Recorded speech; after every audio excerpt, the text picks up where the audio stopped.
Good morning, guys. This space is directly linked to the current mood. We have never had such a good mood, I'd say, among the Zigro class for at least 8 months. 7 roughly, but 8 months, in my opinion, with the start of the Ukrainian counter that proved to be a complete failure. Um, I would, however, urge caution.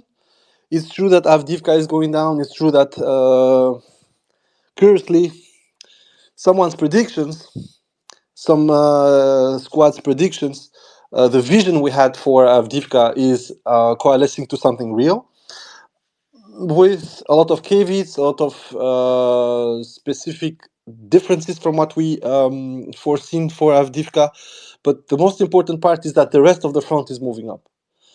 How fast, how slow, this is not important right now. The problem is that there is no inertia anymore, there is no stalling, and there is something called a basically exponential disruption on the Ukrainian side, to which I would like to put some stops.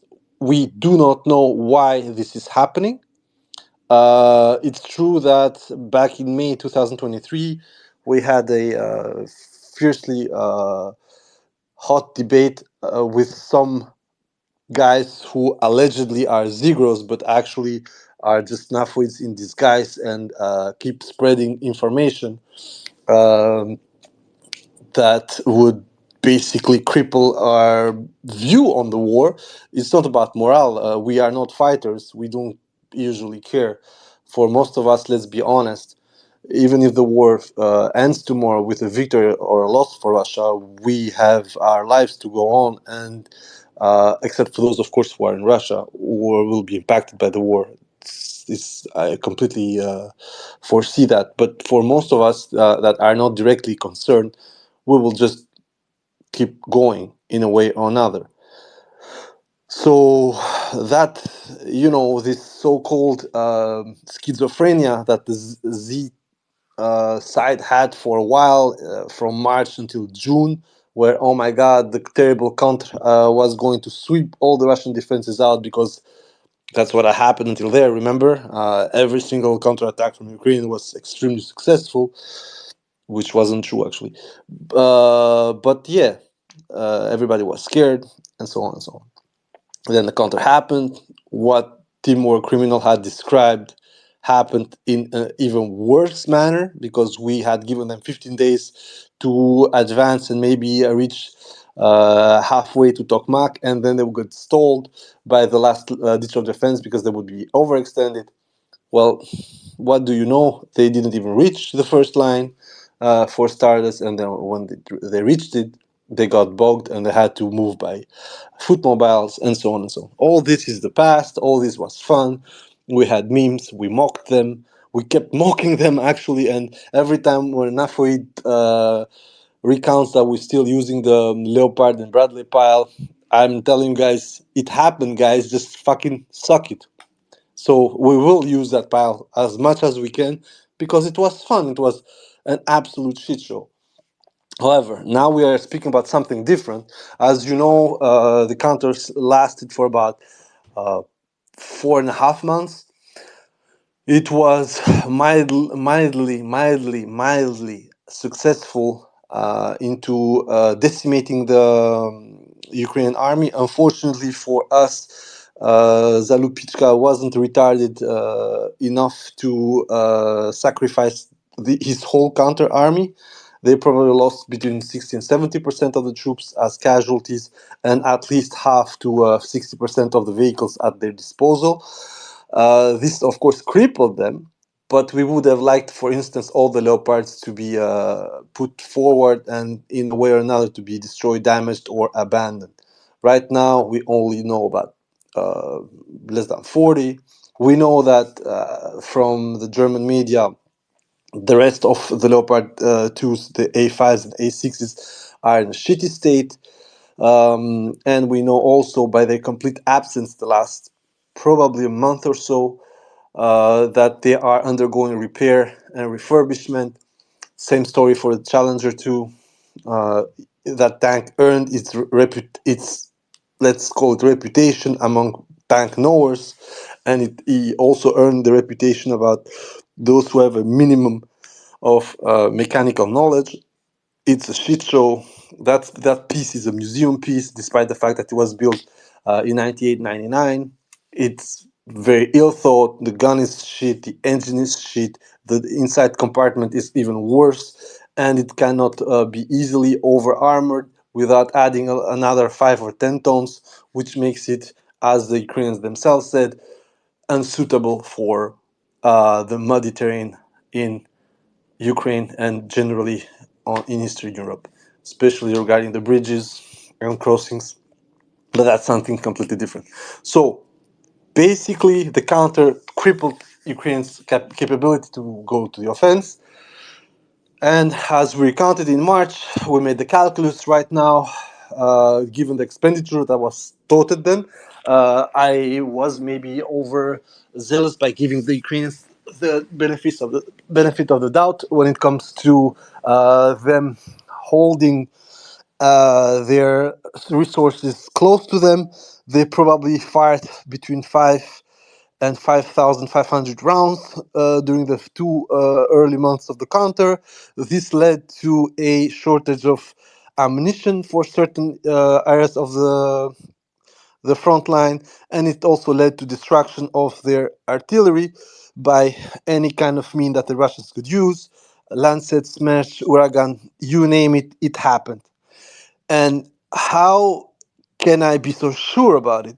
Well, recently we had this discussion about the losses on the Ukrainian side, and I made a small calculus. You already know that calculus. In order to fire the 2 million rounds that were given to them by the Americans over time, the Ukrainians, with their limited 155 park, which should be around, the pledged one should have been around 800, but with some extra oomph due to the losses, it should have been around 830 at maximum.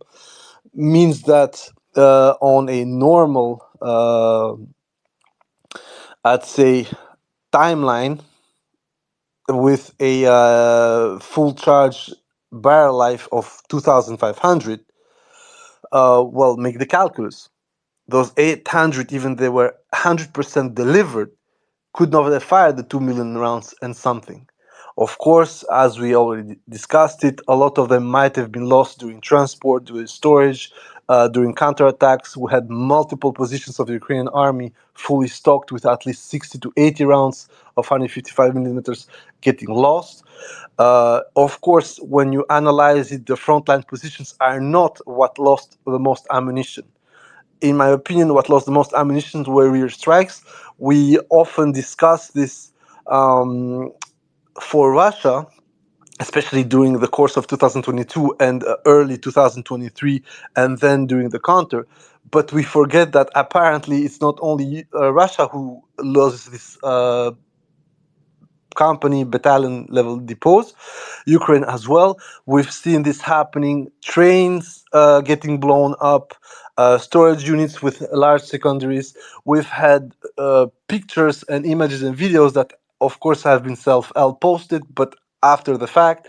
So overall, the calculus of 10 to 20% of the ammunition and propelling charges lost seems to me pretty logical. So basically, what Ukrainians did by roughly June 2023, they started the normal preparation. They had enough ammunition for that, but that ammunition, and I will try to get back to you to the first space that is on Radio Timor Criminal on YouTube, which was fire-based management, and literally describe this situation. The Ukrainians initially should have uh, used a lot of preparation to push their troops through, and then at the end, you just need to finish off stragglers with artillery and so on. This never happened. Actually, Ukrainians, given the fact that they didn't advance, because your artillery needs to pull after you once you've taken over a position. The artillery is going to move mostly laterally in order to allow you to have better coverage, but also to come slightly closer, but far enough that you wouldn't be completely into counterfire. This is something that happened with Ukraine early on. So in first weeks of June, according to what we know, so videos mostly, the Russians didn't manage to hit in Zaporizhia, at least, geolocated artillery. They managed to do that in Bakhmut. They managed to do that across the Dnieper, and they managed to do that up north. But in Zaporozhye, we would have to wait for the third week, according, of course, to the Oryx list. Reality might be different, and I completely agree with you guys, but I'm using that list as a working hypothesis. So basically, Ukrainians keep going with their shit. They expend a lot of ammunition that normally should have been rationed towards a certain movement, and probably a second load would have been coming back to resupply them. Apparently, they overfired it, they lost tubes, and they were unable to actually push their accuracy, quote unquote, advantage. And instead of doing what they were supposed to do, so advance and pull the guns back of them, they were forced to use HIMARS as counter battery, as point attack, and also as high value target chaser. Which meant that on top of overusing the artillery, they also overused the HIMARS rockets. And you remember the scenes, the first 3-4 weeks, everybody was crying, "Oh my God, HIMARS is killing us." Reality, once again, is that that choice, and I said it back then, is a mistake. It's a mistake because you're using something that you should seldom use for frontline assets. You're using it as a counter battery because you cannot use your normal barrels for counter battery. Otherwise, you're gonna get fucking slammed. This literally kept the counter alive.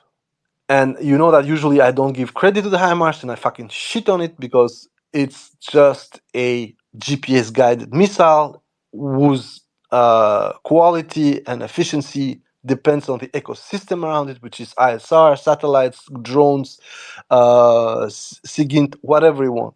Without that ecosystem, the HIMARS is no different from Tornado S. And the Russians have huge problems using it at the same tactical level. We have seen a couple of scenes lately where three different firing units on a tree line on the Ukrainian army were hit by Tornado S.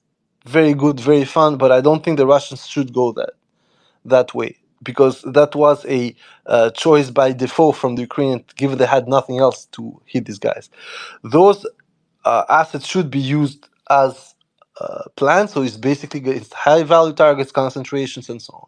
They were never used as that from the Ukrainian side, except a couple of trucks and a couple of,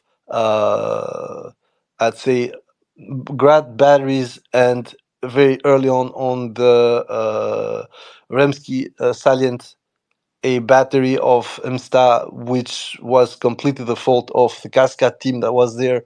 But let's say something else and not go back to what happened. It's done. It's done. So basically, um, what transpired already in May, after our calculus, is that by the month of November there would be a crunch for artillery for the Ukrainian side. Most of it would be a double crunch because they would basically blunt and amortize their tubes, which were mostly already at least 20 to 30% amortized. Even worse for the tubes that came from the United States Marine Corps that went to Ukraine. But most importantly, other tubes are also very badly amortized, especially M109Ls, which are allegedly were refurbished, but we have seen since the beginning traces of rust and traces of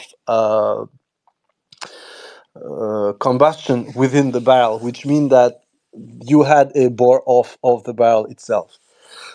Once again, it's not very important at the end of the day because even if your barrel is bored off, you can always send lead down range.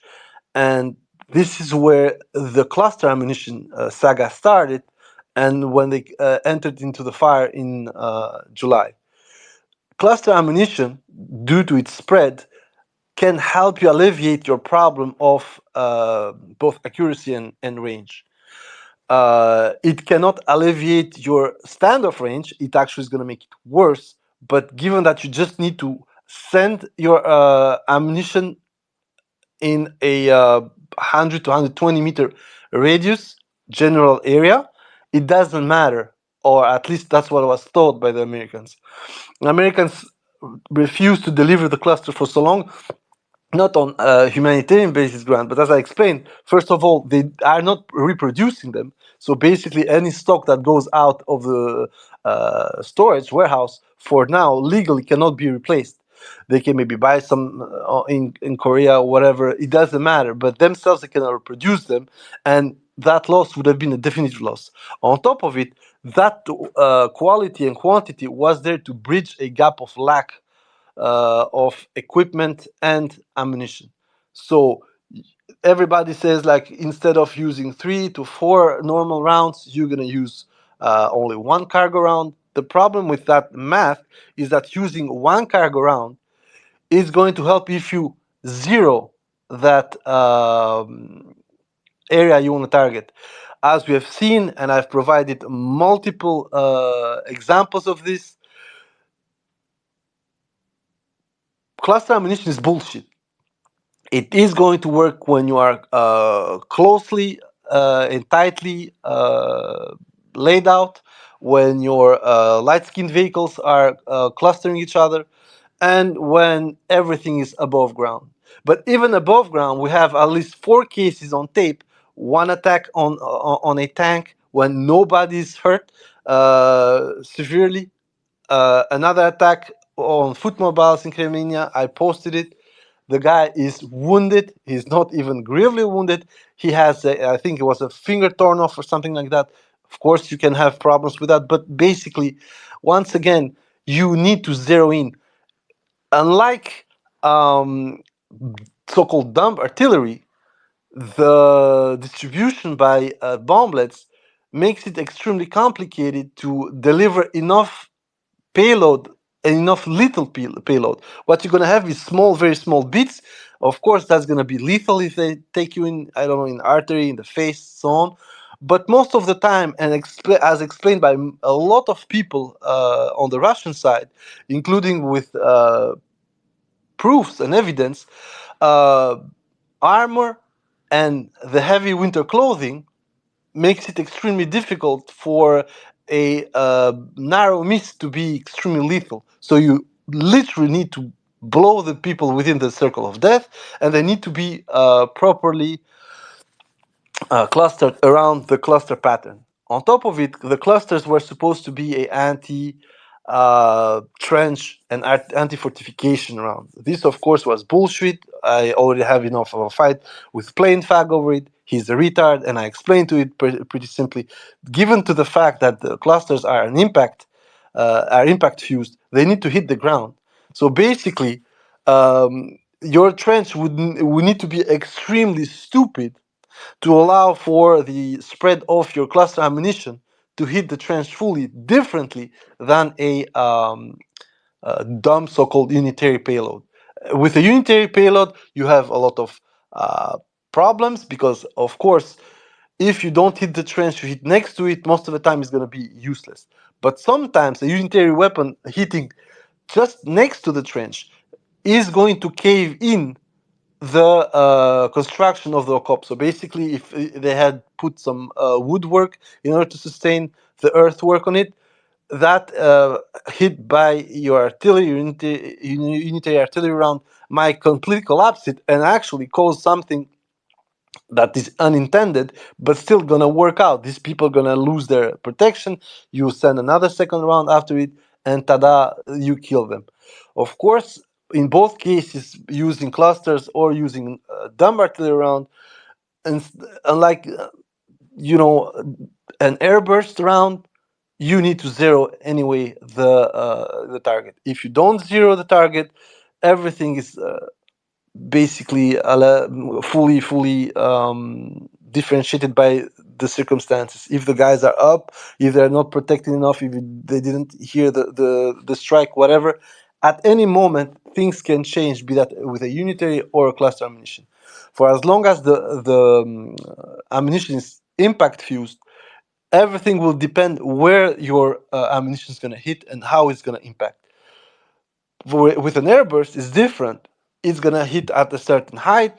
It's going to shower steel and tungsten or whatever you want to call it, and it's going to be extremely difficult for you to defend yourself unless, once again, you have your helmet, you are under protection, there is an obstacle in front of you. So in any cases, the way the clusters were sold was a lie, but a lot of people knew that already, because like, how the hell is going to be a effective tool against trenches if, first of all, I said it's an impact, you are using it in reality to make sure that you don't burn the barrels beyond the line of use, and on top of it you shorten your range, because the maximum range for the cluster ammunition was between 17 and 24 kilometers, but most of these uh, barreled artillery, be that SPGs or TOW, they were roughly between 10 and 15 kilometers, because they need to cover way deeper in order to facilitate the offensive.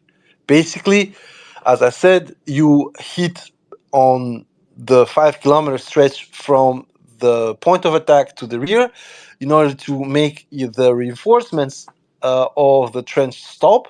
And then when those reinforcements are stopped, you hit them, the so-called strategic reserve of the position, which is 10, 15 kilometers, and it's most of the time motorized. They don't move by feet.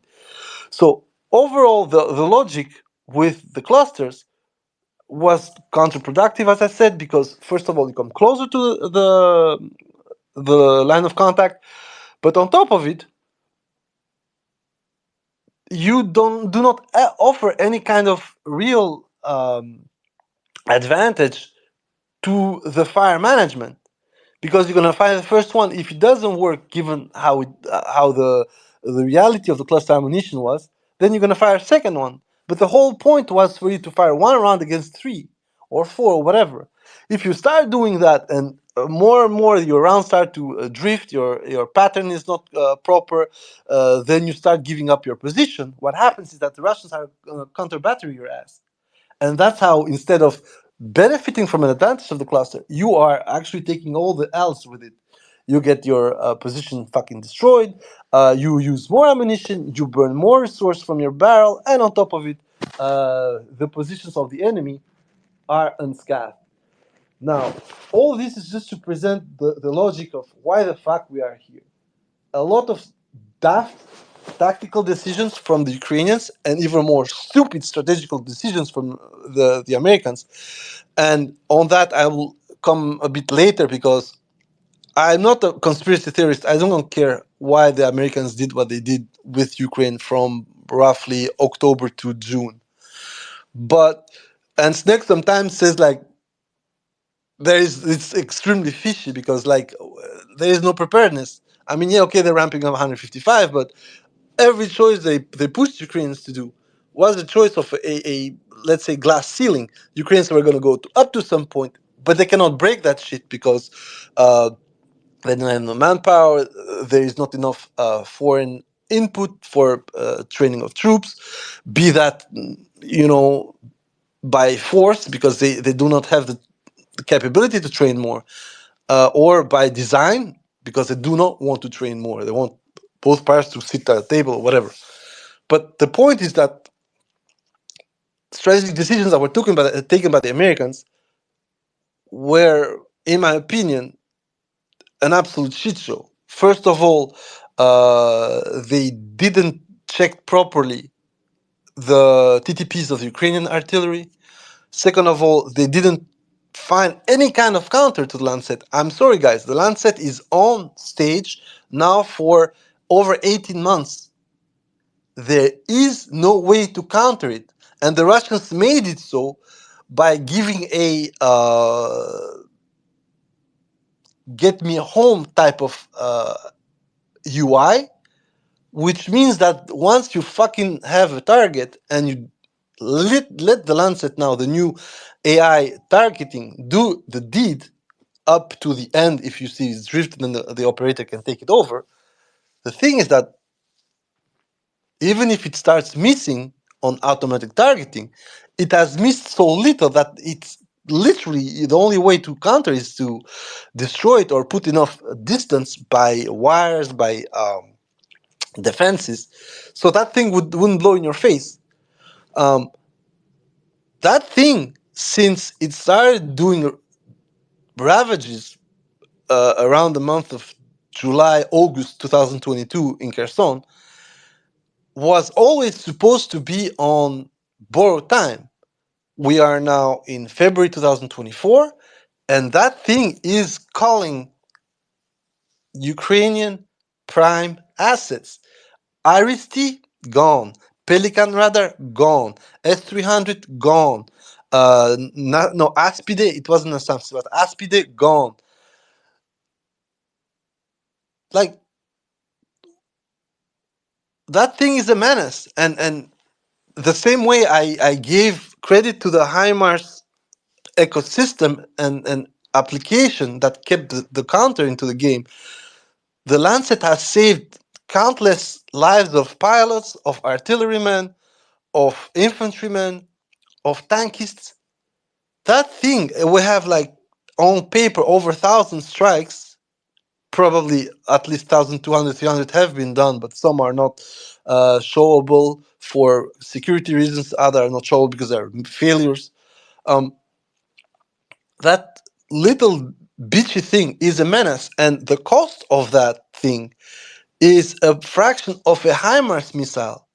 And the cost of that thing has been a blessing for Russia because it has stopped a counter, it delayed the Kherson onslaught, it is now absolutely grinding the forces all over the front, and it stopped a whole fucking Leopard platoon 7 kilometers from the front line. It's not a HIMARS, it's not a Tornado, it's literally a fucking model plane with a bridge charge. Now they have a specialized charge for the anti-tank faction, and that's it. This thing is exactly why the Russians are still in the game, and the HIMARS is exactly why the Ukrainians are losing it. I know it might feel completely antinomic what I'm saying, but it's just your cost and value. And recently, the so-called documents that were described, putting the price of a Shahid at roughly between 300,000 and 400,000, everybody knows those documents are bullshit. I already pointed out why. First of all, we have no confirmation for anything, so it could very well be a kind of order confirmation or whatever, but we don't have signatures, we don't have names, so nothing. It's just pre-prepared, outlaid, and that's it. Once again, guys, if you hack that company's server, but you are not able to find any kind of signature there, then you have a problem. It's not believable. Then the second part, as I said, when supposedly the payment in gold bullion was made, first of all, that payment is not $1.75 billion. And thanks to TT 125 who did the calculus, I never thought about making that calculus because I didn't believe at all the story for various other reasons. Because with TT, we have already done more or less the math on the components of the Shahid. And it doesn't matter what you think, with $40,000 worth of components plus assembly line, the Iranians cannot sell you something at 400,000, 10 times more the price. The Americans do this, but the Iranians, first of all, needed the cash. And second of all, Russia was going to make a super motherfucking order for that system. So for the Russians, once they would have bought the first couple of them, the first thing they were going to do is open up the stuff. And that's what happened. From the first Shahids with, okay, a very nice structure, honeycombed skin and everything. Then we went to the Russian Shahids, the intermediate ones, when the Cometa board, GPS boards started to happen, when the charges were different, when the Gerans were, let's say it as it is, slightly more powerful, but also more dispensable in fuel. The flow rate changed. The body construction changed because it needed more fuel, given the fact how the Russians had tuned it, and so on and so on and so on. So all these things from that leak show that it's a nice fake. They probably had entered the company and taken documents, and on basis of those documents, they added their own sauce. The Ukrainians have done it now by like it is their bread and butter. Lying, and I'm saying they always lie, but on these matters they always lie, sow discord. And the whole point of the Iranians asking for 2 billions for the shaheeds and the timetable, the thought was already transferred in Alabuga, so it made no sense to pay for goods that were going to be assembled. On top of it, the assembly rate, it's 6 per day. It's lower than the goddamn Lancets. Why would you do that? What's the point of doing that if your assembly rate on semi knockdown kits is gonna be absolutely abysmal? On top of it, the assembly rate at 200 per month roughly does not correspond with the way the Russians are allegedly striking according to Ukraine. We have months with 800, there are months with 300. 200 is very, very, very, very, very, very unusual, and it was probably around the month of January 2023 when there was a pause for them to reflect what are we doing with the Shaheeds, how is it working.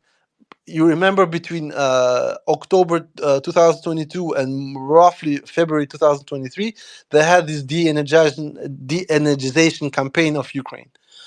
It worked in a way or another, but anyway, that vision confirmed the Shahid as a structure killer, and actually it was a great way of doing it, and led to the current Ukrainian campaign of using the same kind of drones to hit mostly civilian targets within Russia. Anyway, this is once again just to show you where the American decision to actually go with a far more costly and unsustainable war performance and war supplies stacks with the Russians, who are now literally waging this war on a budget. Then fast forward, we are in November. October 10th, you have the start of the renewed Russian offensive.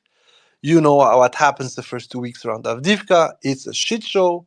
A lot of vehicles are lost. A lot of people are wounded, killed, or missing in action. But suddenly, the lines are broken. Avdiivka is in a situation where it is not encircled, but its two main allies now are literally very close to the fire line of the Russian side.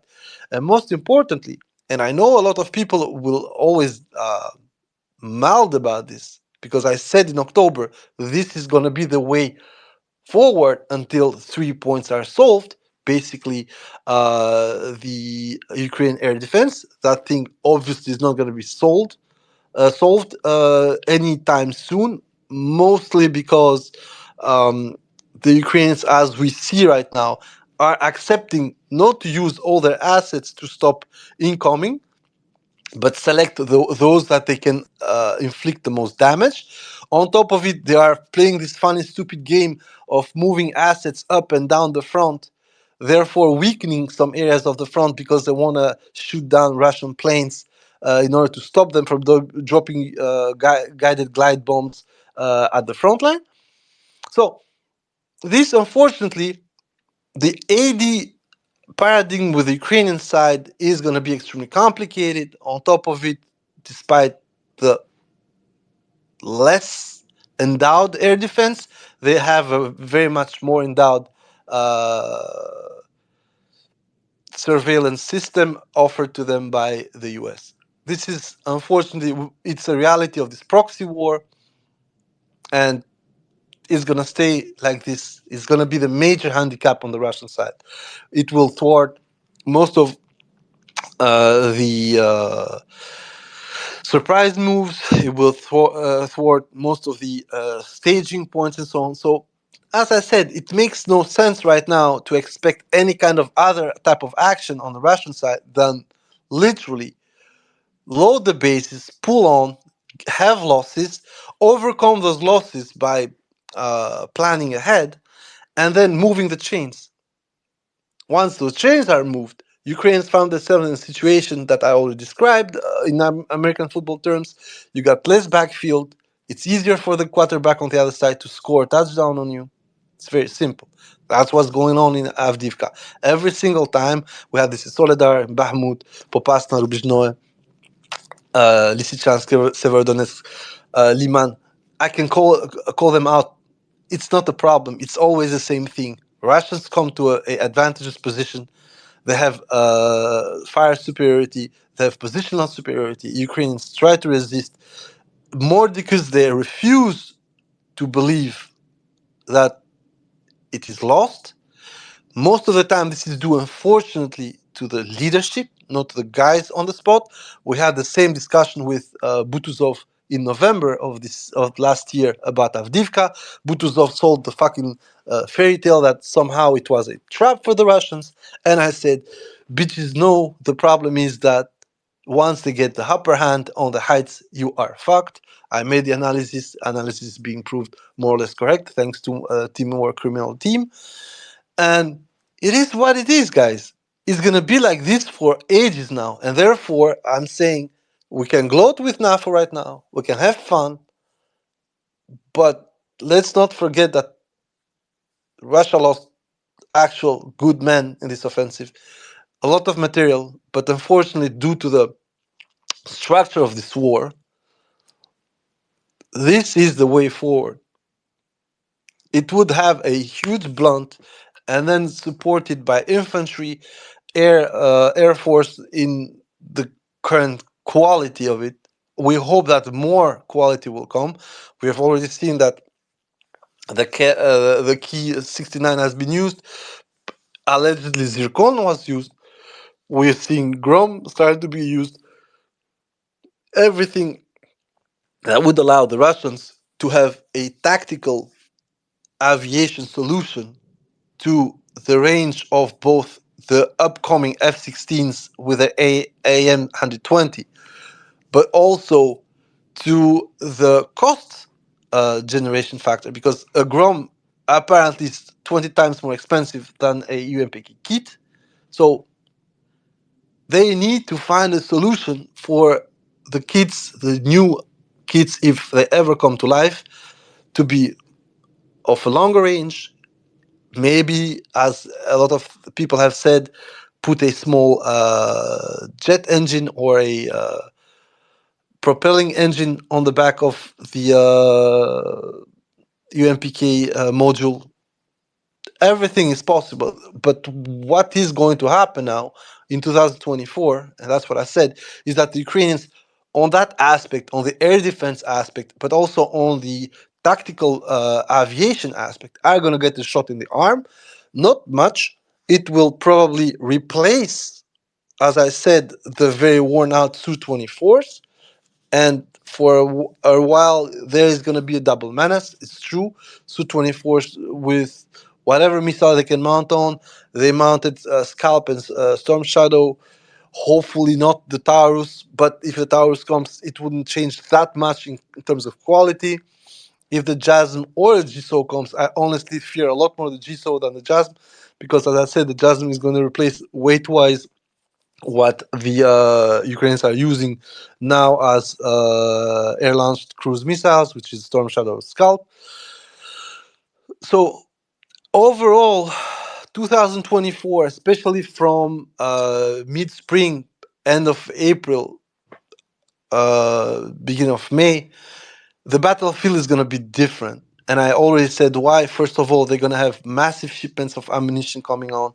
The European Union is going to deliver about 180,000 end of February, early March, in order to fulfill part of its obligations. The Americans are going to start pumping lead, let's say it like this, with probably another 150,000 coming up around the month of March as well.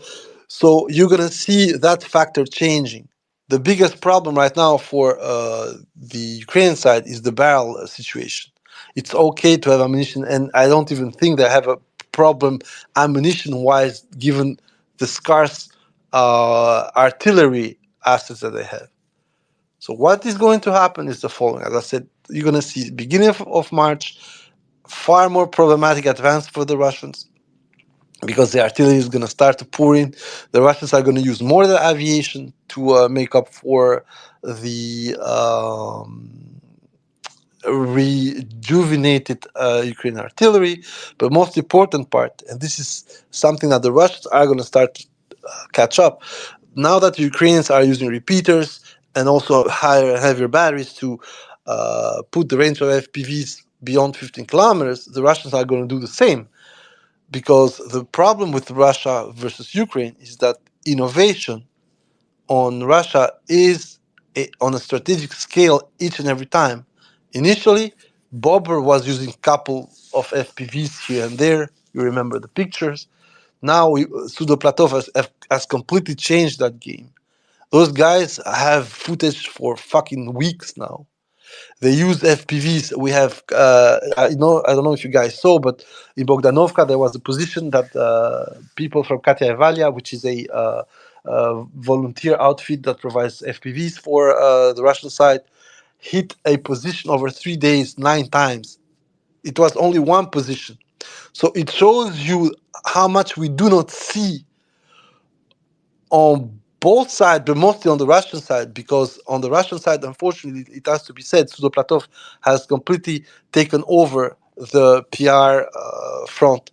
Sometimes you have Bobber providing good material, but most of the time, Sudoplatov is posting 5, 6, sometimes 7 different reels with 10 to 20 FPVs used.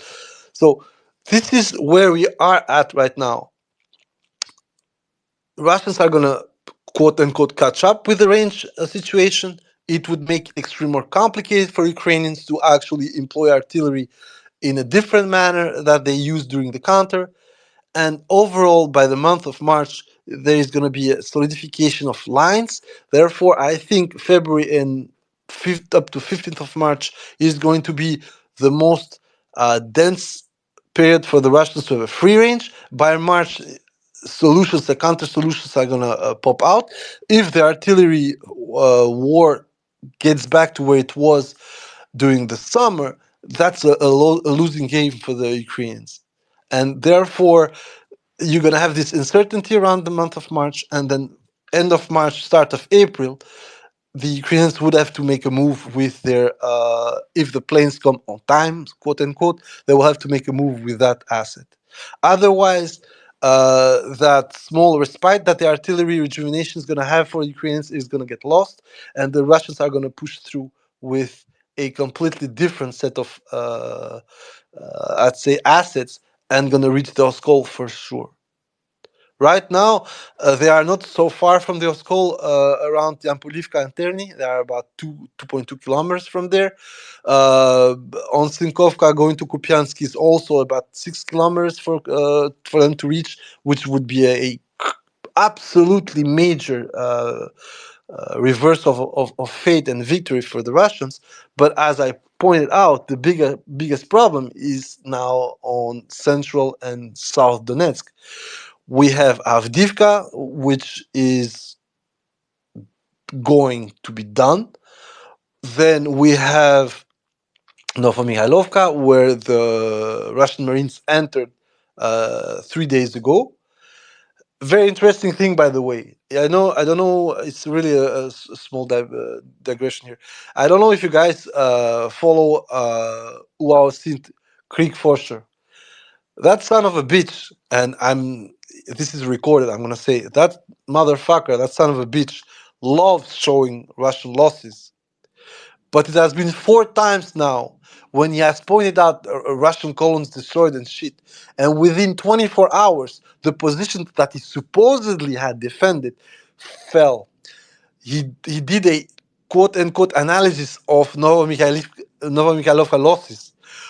We actually learned that the equipment that was left behind because it was unusable, hit by FPVs, mines, whatever, was from the Marines who pushed on and who took a chunk of the locality. Same thing happened in Avdiivka. He liked to show a couple of destroyed tanks on the actually the reservoir axis. 24 hours later, everybody was screaming, but the Russians were in the city center.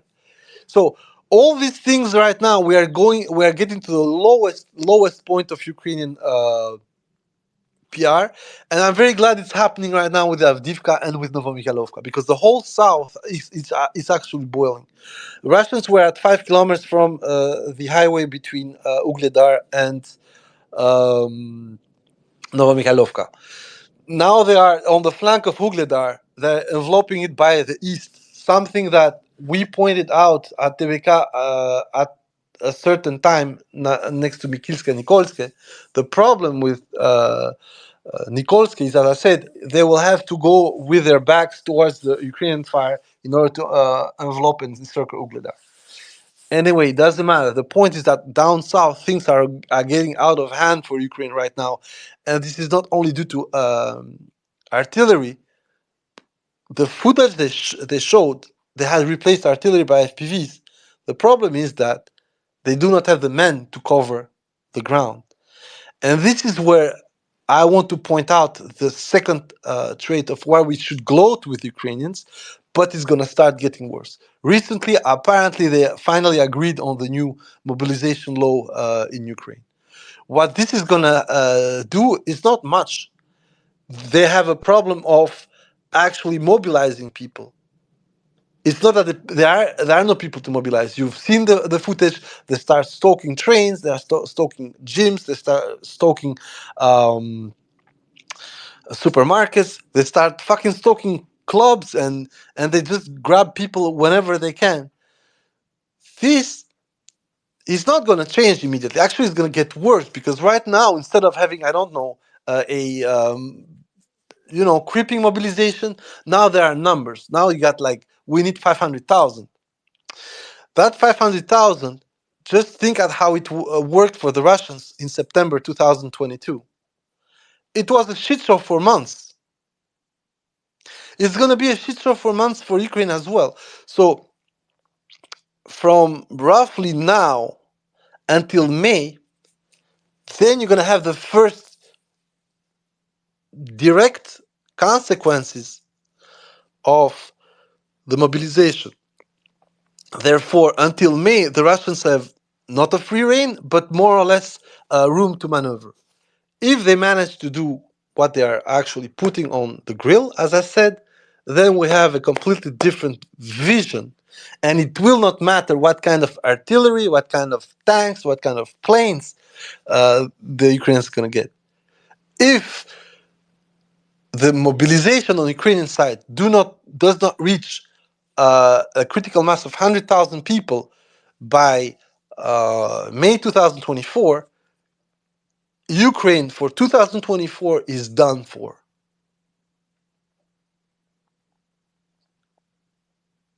It's a game over. On top of it, as I said, sustaining these guys would require giving them more artillery.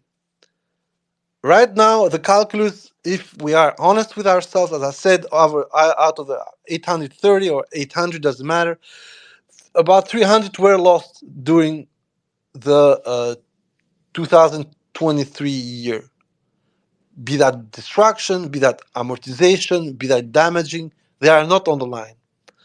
What should remain in 155 that is not destroyed but was still firing is about 500 barrels.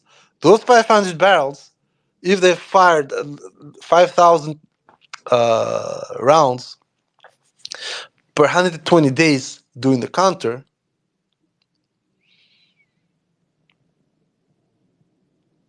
they are basically have fired 600,000 rounds.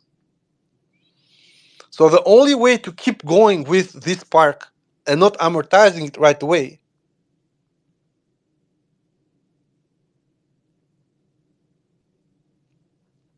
would be to reduce your fire range and your fire rate. There is nothing else that you can do. It doesn't work anywhere else.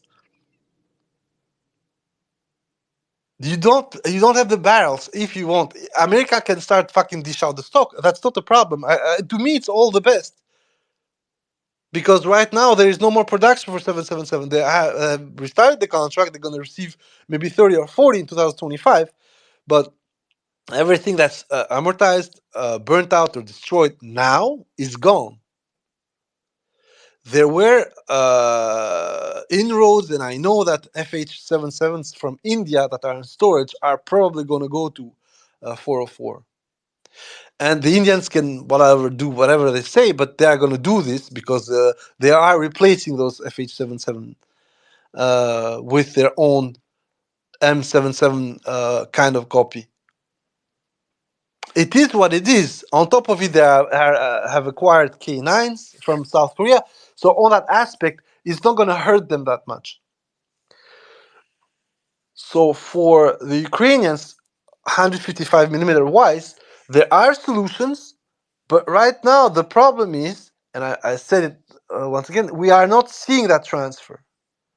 If FH-77s would be already on the field, we would have seen that because it's a very specific gun and it has a very specific way of firing. It's the basis of the Archer that is currently deployed in Ukraine in small quantities. On top of it, Ukraine itself, when it comes to both its own production of Bogdanas, I told you they have lost about 8 of them. There are still 30 available, quote unquote, and they are expecting about another batch of 32 from Slovakia. That would mean that the maximum those 60 something guns can fire with a full charge is going to be roughly 120,000 rounds. On top of it, France is going to transfer 12 more and is planning to have Europeans pay for 60 more. Once again, we do the calculus. Let's say 80 is 180,000 maximum rounds. So I'd say what we know as pledges for 2024 in terms of barrels is going to be purchased and donated right now, roughly around 140 new barrels. This is not enough. This is maybe maximum 300,000 rounds, but 300,000 rounds with so little asset means that you're gonna fucking burn these assets very quickly, especially if you want to restart firing 5,000 a day. And I told you 5,000 a day, 120 days is 625,000. 5,000 a day, 60 days, you are at 300,000. So you have gained yourself with that ammunition, that firing rate, and what is planned to come to Ukraine within 2024. You have gained 2 months of firing. 3. Let's be honest, if you reduce it to 4,000.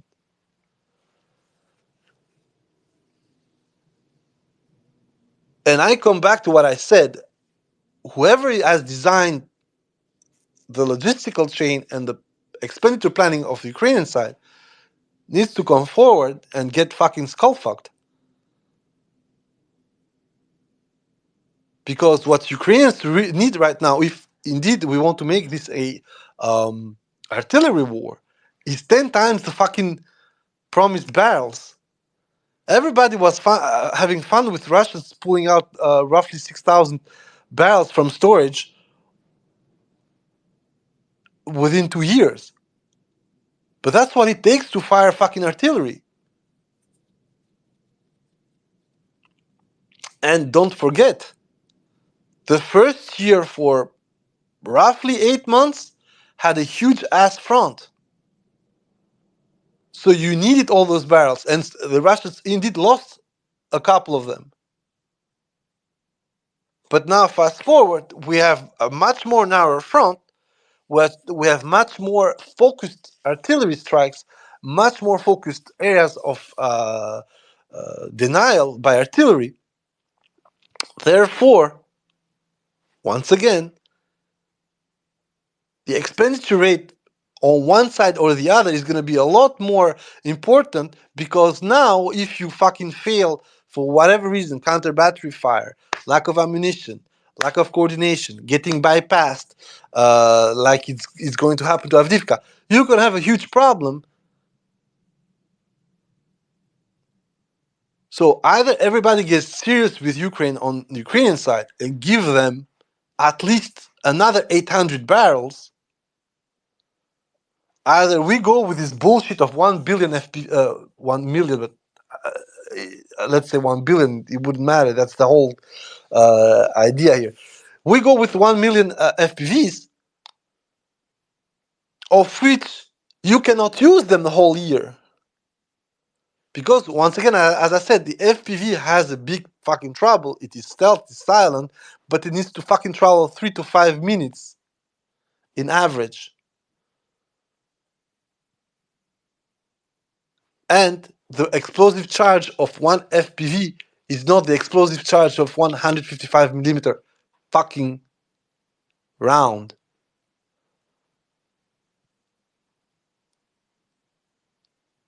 You can literally saturate the same area with 3 artillery rounds that you can use 15, 20, 30 FPVs.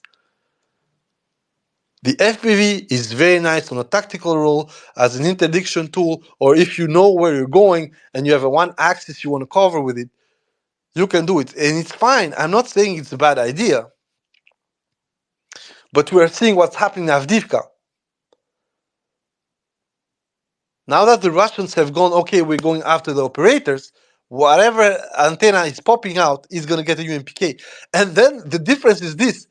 You can hit trucks with an FPV, artillery, whatever you want, but you're going to get UMPKs from 70, 80, 90 kilometers. And that thing doesn't even need to hit you. It can hit just next, and your fucking house or den or whatever you're using is going to get completely crumbled. This is the whole point here. We are talking about scale and we are talking about weight. If the Ukrainians do not solve the artillery situation, do not solve the AD situation, and do not solve the A2A situation, it doesn't matter how many FPVs, Baba Yagas they're going to send there. Hell, it would be even easier for the Russians, instead of going full tanks, if they can completely use their artillery and air force advantage as it is right now, they can literally go there with MRAPs. It wouldn't change that much FPV wise than a tank. I know it's crazy what I'm saying, but it's true. When it comes to the protection logic, an FPV is going to work. We've seen that even with Buhankas. Is going to work if your molten jet is going to hit something explosive inside your tank. And unfortunately, Soviet legacy tanks are packed with things that go boom or that burn. And that's what it is. I showed more recently a T-80BV that was going a fire mission south of Avdiivka, got hit by an FPV just maybe 10 centimeters from the spot where it would have been fatal to that thing. And very interesting thing, the upper reservoirs of the tank were empty. There was no fuel on them. Extremely smart thing to do, because most of the time, given that the T-80 is using a turbine, that's a lot more inflammable than diesel, which makes it, well, basically a small Roman candle in a metal coffin, if you want. But once again, the biggest problem that you're going to see is that the FPV, first of all, it's not a panacea itself. Fighting against FPVs with only one method is also not a panacea. So in general, what you need is just replying 10, 100,000 fold. And this is what's happening in Krinky. In Krinky, it's a slugging match with them use the FPVs to take out individual targets like tanks, vehicles, whatever, and the Russians are replying with FABs who fucking level up whole depots. And of course, people are like, "Oh, see, nothing's happening. Is that 140 destroyed vehicles on one side and only 44 on the other. I'm like, how is it impossible? Do these guys walk on water? Do these guys don't use small trucks to get their fucking dinghies on the water or to get their resupplies to the dinghies?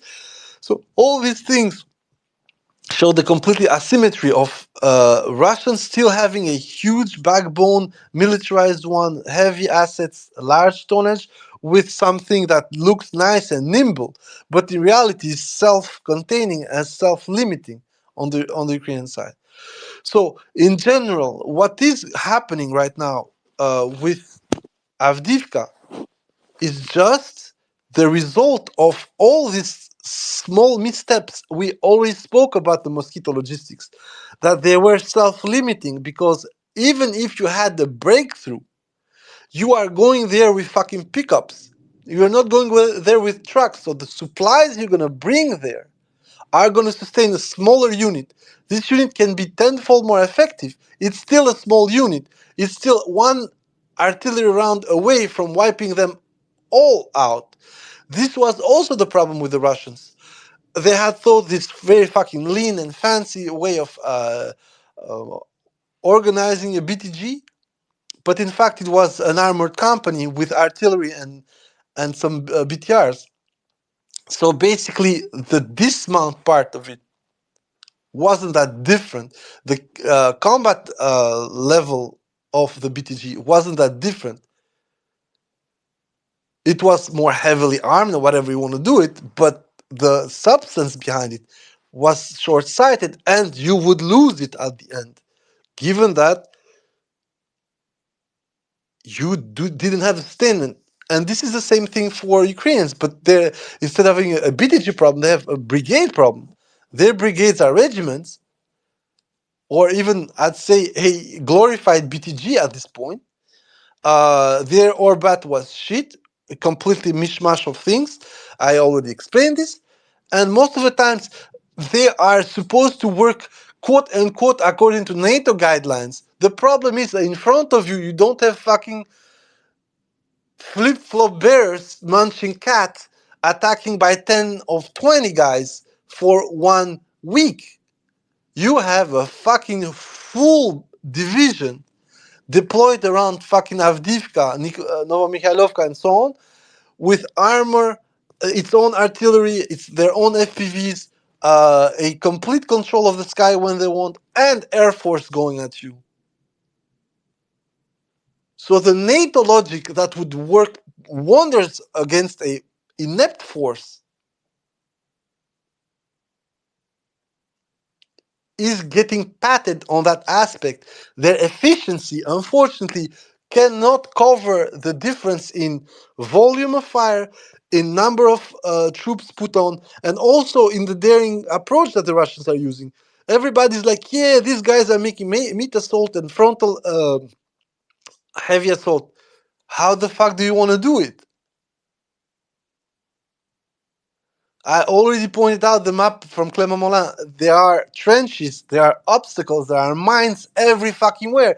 The problem is that on top of the fact that it lasted 8 years before the war started, so all the area is heavily fortified, mined, and guarded, they had also 2 years to see the Russians fumble a lot of shit. So of course they went and refortified everything. We can complain and claim that the Russian lack of effectiveness early on the war is forcing this modus operandi, but once you are in that shit, there is no other way. And as I said, one solution would be to completely suppress the Ukrainian air defense and completely cover, like fly over Kherson. It's just not possible. Their batteries are not on 100%.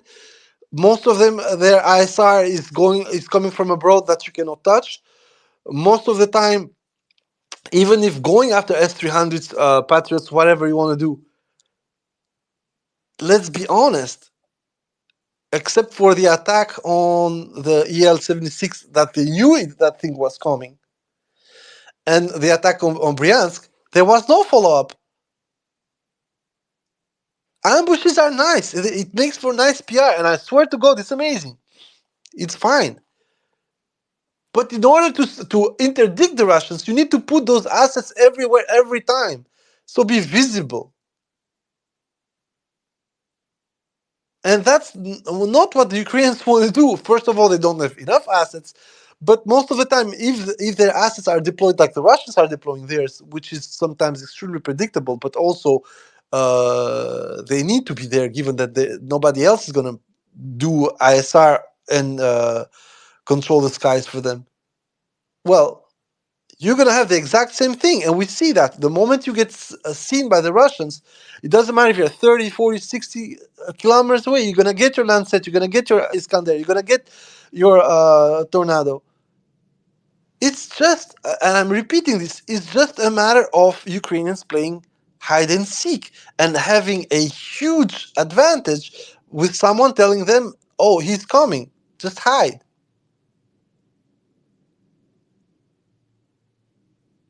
And the only way to get them out is to bait them out, and this has happened multiple times, especially in Kherson area, or literally take that risk. And now apparently Ukrainians have found a plan from the Russians to employ the AN2 as a brick trap. But I mean, that, a Shahid, some flying trash that he used early on in 2023, it's exactly the same thing.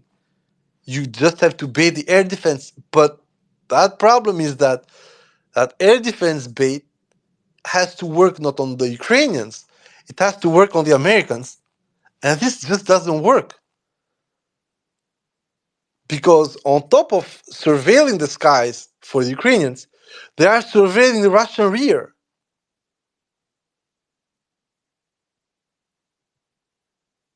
Every time when you hear these daring raids on these drone attacks on uh,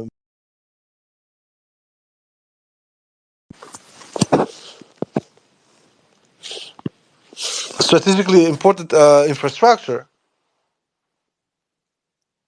you're going to have the same problem. You cannot explain how the Ukrainians are conducting surveillance long range. They don't have it. And this is exactly what's going on with this war. It's unfortunately the Russians can go as deep as they want. The proxy wars will just keep going, and it's logical for the Americans per se. It's not that expensive. They are not losing their own men, so dead Ukrainians. Who the fuck cares? Some stupid Pindos enlisting to the International Gay Pride Legion. Who the fuck cares? They're retarded enough to lose their lives. They're gonna have a nice farewell ceremony. That's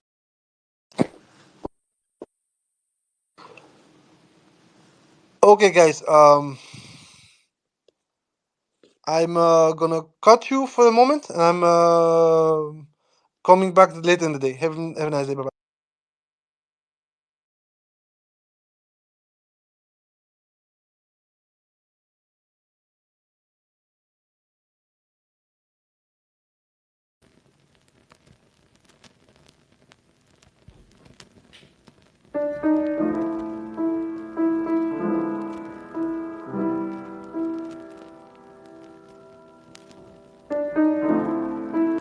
Okay, guys, I'm back. I just tried to avoid what happened last time because I was feeling a lot of trouble on my headset.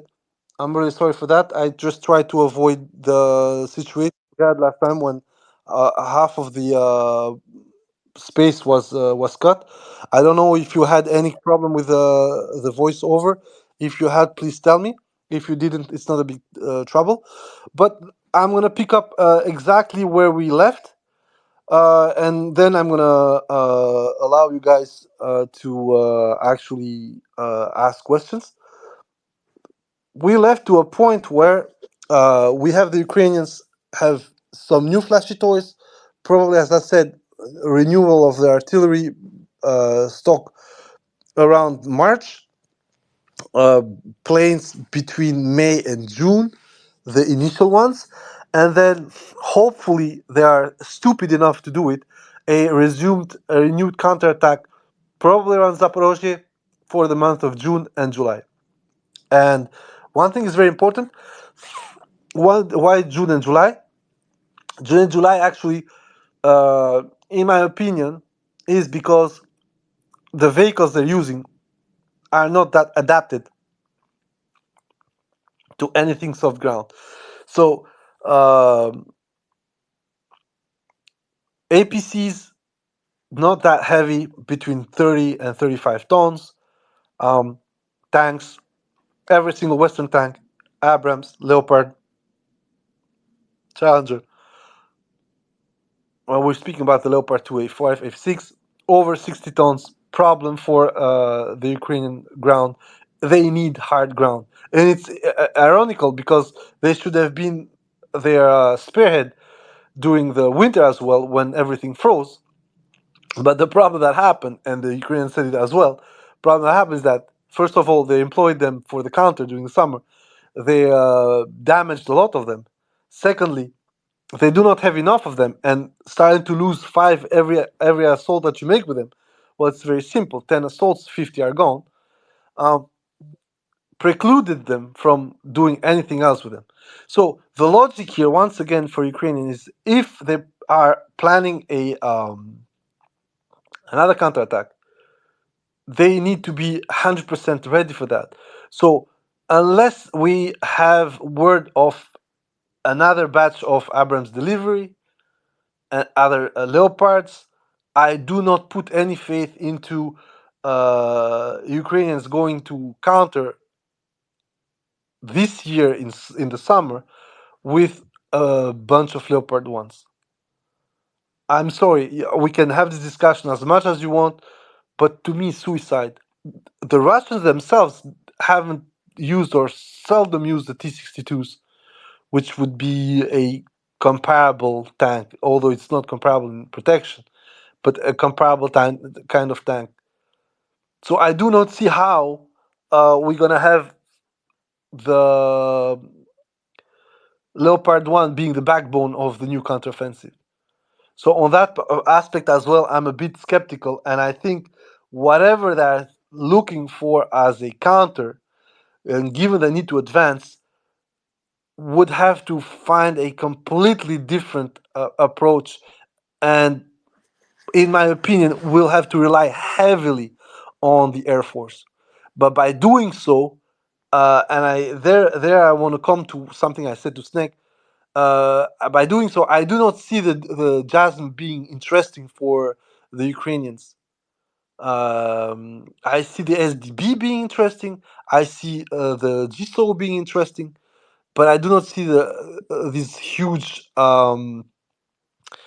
air-launched cruise missiles as being interesting. Of course, they can always be used for other targets with other scope. I'm not contesting that. I'm just saying that if the F-16 is going to be the backbone of the tactical aviation, replacing most of the Soviet types, then we are going to see a lot more small diameter bombs being used, and a lot more GSO being used for localized depots, um, commanding posts, C2, C3, whatever. But I do not see it coming on the ground with the lineup that I'm seeing from the Ukrainians. Unless, once again, there's a complete overhaul, like out of the roughly 70 or less Leopard to a something, they get fully recovered, then they get backed by 31 Abrams and whatever is left of the Challenger. We should arrive at roughly 115 tanks, which is basically three tank battalions. It's slightly over the number of tanks, not slightly over, it's over. It's one third more than a American brigade combat team, armored brigade combat team. So unless we see the application of the ABCT, which would put about 4,000 Ukrainian troops into this armored fist pushing through Zaporozhye at once. And I'm not saying one company here, one platoon there. No, I'm saying literally at once. You're gonna see 300-400 tanks pushing through the Robotina area in order to go to Tokmak. Guys, forget about it.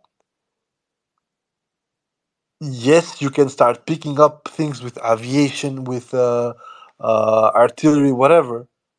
But down there, you need troops, you need people. And the biggest trouble of it is that, as I said, your F-16 are not going to loiter long. Once they drop, they need to move out and then rearm. First of all, they need not to get spotted when they go down, but then you're going to send your cavalry, as I said, FPVs, helicopters, Russian-owned planes. It's a completely different scenario, even with a armored fist, even with the F-16s. It's getting a lot bloodier for both sides, but in absolute terms, as I said, there is no change, no change in the balance. On top of it, if you are going to do that, so basically use a ABCT as a whole with the same kind of movement and layout, you're gonna have two problems. The first of these problems is the following: what if your ABCT fucks up? What is that instead of having the small pile up you had with the company of Leopards and Bradleys that we had early June 2023, you have your whole 300 to 400 vehicles, half of them laying bare, completely cratered, getting FPV to death by the Russians, and then the helicopters finishing them off. Because in absolute terms, you just need 4 rotations of 12 helicopters to finish all that stuff off. Not speaking about artillery, I'm not speaking about Russians' own cluster ammunition, I'm not speaking about gliding bombs that are going to finish off blocked vehicles like we saw in Zaporozhye last year. If that ABCT fucks up, is stuck and gets picked off, you cannot do the same at every front. You will have to put another ABCT to save their asses.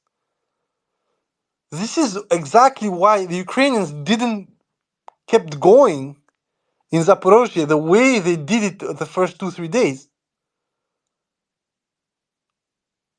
They didn't have the depth of their vehicle pool.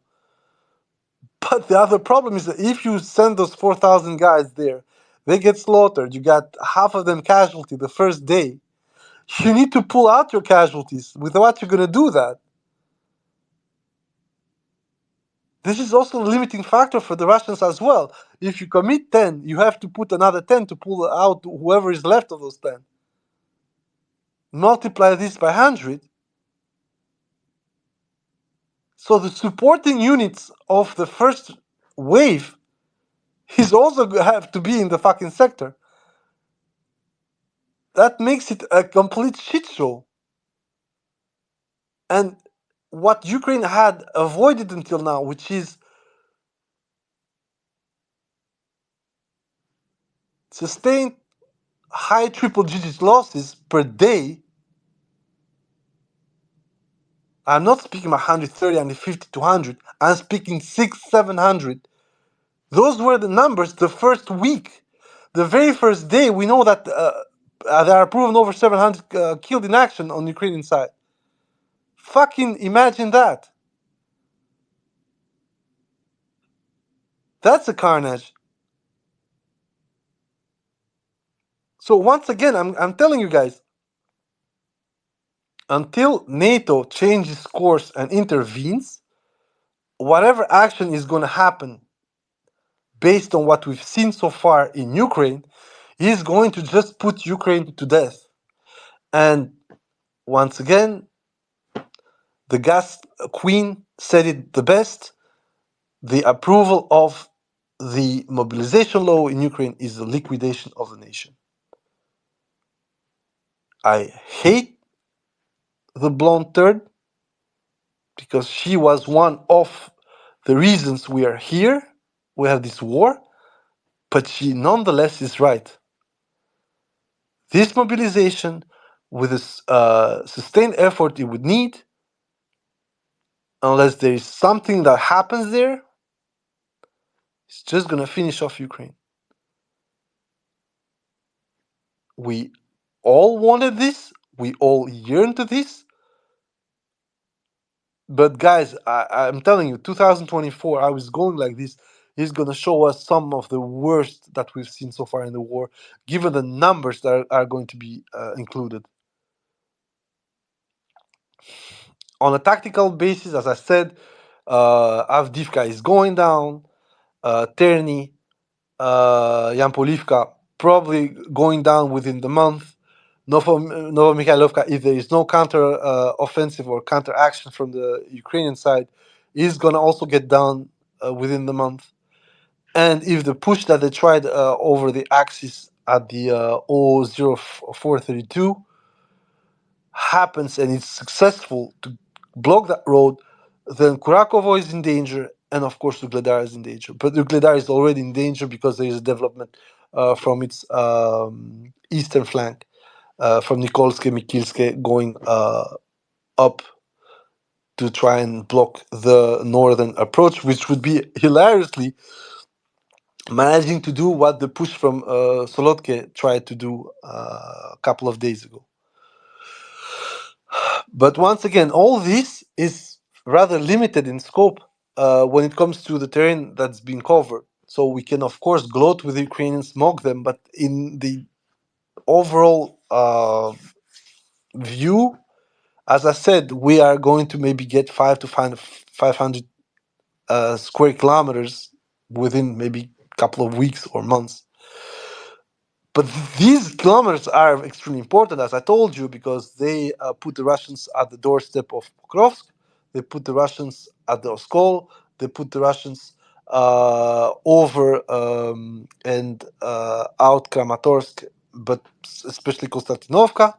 So we are seeing something of a localized politically strategical success on the Russian side. On the military side, the success is being a lot more deep in the sense that now Ukraine is going to try its Hail Mary by mobilizing as much as it can. And most importantly, the West, but America in this case, is going for a Hail Mary, outside intervention. So if everything here fails,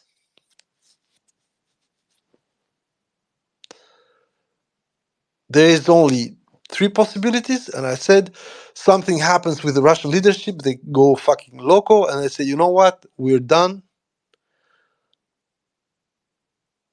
They propose some kind of shitty peace. We have a Minsk or Antalya or whatever, and the war is put on hold for 10, 15, 20 years with extremely disastrous consequences for Ukraine, because depending on where this Astana/Minsk 3 is going to happen, first thing that's going to happen for them is a exodus of their population. So basically, there were roughly 27, 28 million, as we read recently on a Western article, or even 25, doesn't matter. They're going to drop maybe 22, 20, with a bunch of people staying abroad and going abroad. The second option is Russia presses its advantage, goes to a certain point, has the complete Donbass in its hold.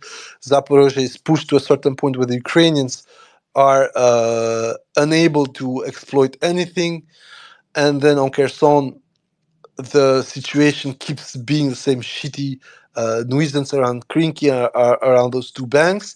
As for the Black Sea, Russians find any kind of solution. One of them, I said, is to be offensive. So they want to stop the Russian sea, the Russian Black Sea Fleet from patrolling whatever.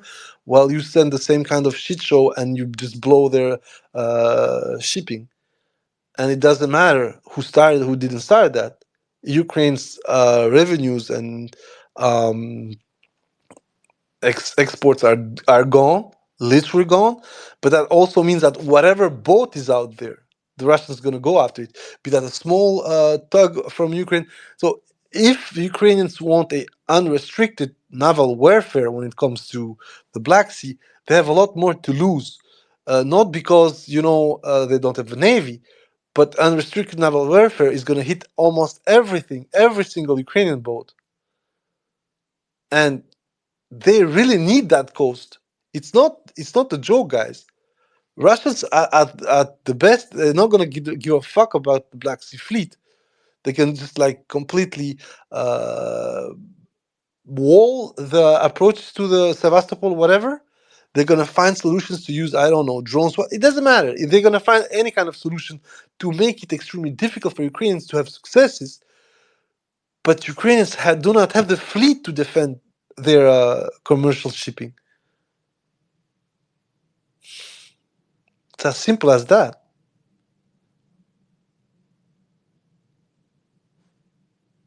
And on top of it, you know what's funny? The Azerbaijan, Armenia, Turkey corridor comes right on point for Russian shipping. Of course, not everything can be shipped by land, but there is also an alternative. It exists. The Caspian was one, but there's going to be a problem going through Iran, Iraq, and so on. But going through the Caucasus, it would be great. It would even give more importance to a region that is paying a rather large price to this war. There are options for Russia. There are none for Ukraine. I already said this. The biggest problem with Ukraine is that they are playing a game in big boys' boots and big boys' pants, but they have a small dick. It's a bigger army and a bigger nation right now. And that's the problem. So everything for them depends on someone else's decision. There is no initiative. And whatever initiative they're going to take, it's purely tactical. On the strategic level, oh, fine, you attack some refineries. Great. It's fine. We're going to attack your TPPs. And you cannot repair them, you cannot change them, you cannot hide them, you cannot defend them. This game of cat and mouse between the two is because one side, for whatever reason, and I'm going to tell you, whatever reason, I don't want to have a discussion about Putin. He probably is senile for some targets, or the Russian state doesn't want to go balls deep, whatever. I said it doesn't matter right now. The problem is that the Russians still have that options. Ukrainians do not have any other escalation options on their own. And once again, we're going back to the litany of woes on the Ukrainian side. If their mobilization fucks up, if their attempts in Zaporizhzhia fuck up in 2024, basically it's a Hail Mary. 2024 for Ukraine, as it stands right now, if things go the way we're seeing them to be going, 2024 is a Hail Mary for the first phase of this war. So basically, the war that started in 2022, if everything goes wrong for Ukraine, is done in 2025 with, in my opinion, very harsh conditions laid out by Russia. Not as much because Putin is going to be vengeful. No. But simply because for Russia, the cost is also that important. So I know that the West is going to say that we're never going to recognize the Russian victory or whatever. But at the end of the day, the only way not to recognize it is to have more Ukrainians die. And if indeed the mobilization does not give the success that is expected of it, so basically you fucking put another 500,000, half of them are done within 6 months, wounded, killed, deserting, burnt out, whatever.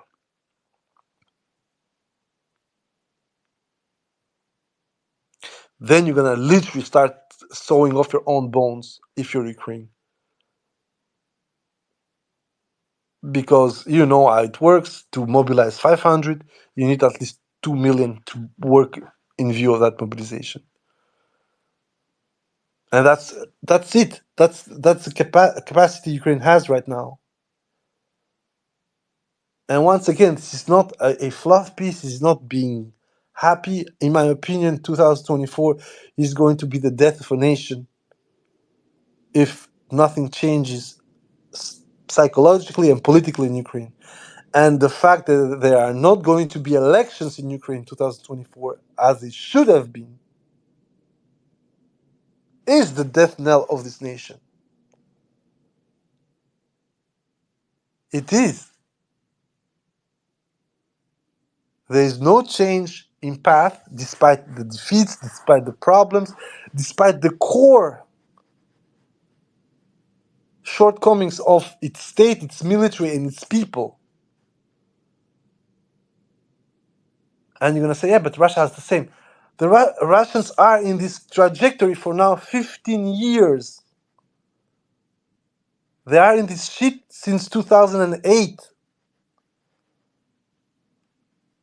When NATO said,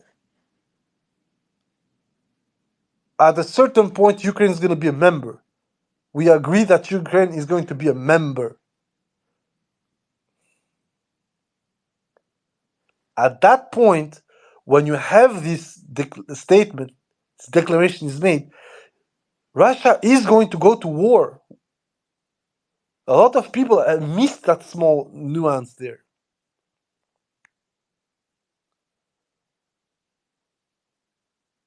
And the biggest problem is that the guys who got clapped in 2008 weren't the Ukrainians, were the Georgians, who were also included in the statement that Georgia and Ukraine are going to become at termine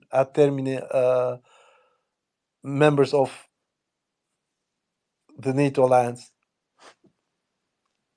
So overall here it's very simple.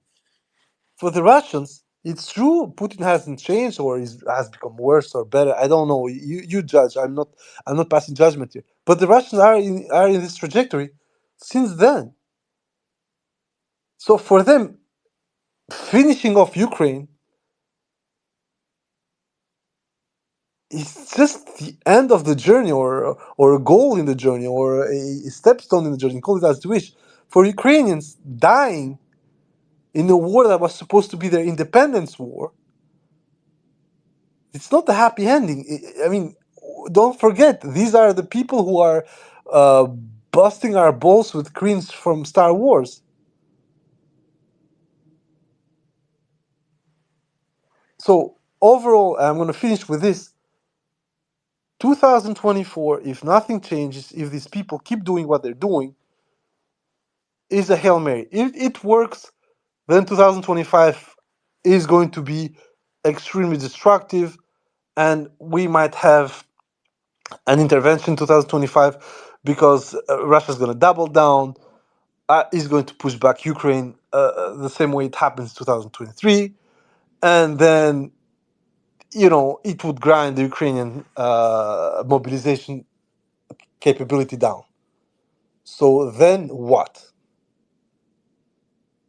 But if the Hail Mary doesn't work, and we have the same kind of scenes we had last year in the summer, then we will have another American president, be that Biden. So basically, whoever is gonna fucking hold his oxygen tank, or Donny. With Trump, the unknown is too big. I would like to say that Trump would like to cut the losses and turn full into China and try and go at Russia outside of the Chinese sphere of influence. By doing so, he would go against the wisdom within Europe. And you have to say that Europe now has a huge problem, because if Donald Trump keeps going the way he has done most of the time, which is alienating most of his allies and making inflammatory declaration and all that shit, then you're going to have a small problem, because whole of Europe now is going to a quote unquote war footing, although nothing is being done for that, and they would be alone in this logic. They would have to, kiss with the Russians for the sake of the Americans pulling the Russians out of the Chinese grasp. Of course, this is huge, it's big, it's obvious, so it's not going to work like that. I completely agree with that. But we had the same situation when in 2008 the French pulled out the bear from Georgia and goaded it with goodies, despite the fact that the Americans were adamant to literally fucking have a war with the Russians when it came to that.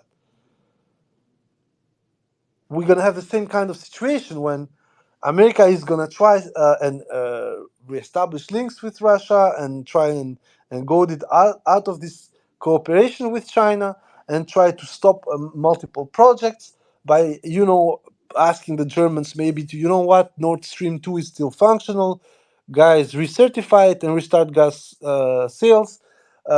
Trump is going to pose himself as this great dealer who would ask from Putin or whoever is going to be in charge to have preferential prices for Germany. Of course, Ukraine is going to fucking become livid. The turnaround is going to be extremely complicated, but I do not see the difference why it should not happen if America has a smart guy. I'm not saying Dunn is smart or stupid. I'm saying if America wants a smart policy after what Ukraine would lose on the battlefield, we would have exactly a kind of reverse Russian pivot from what Nixon did to the Soviets in 71. So once again, guys,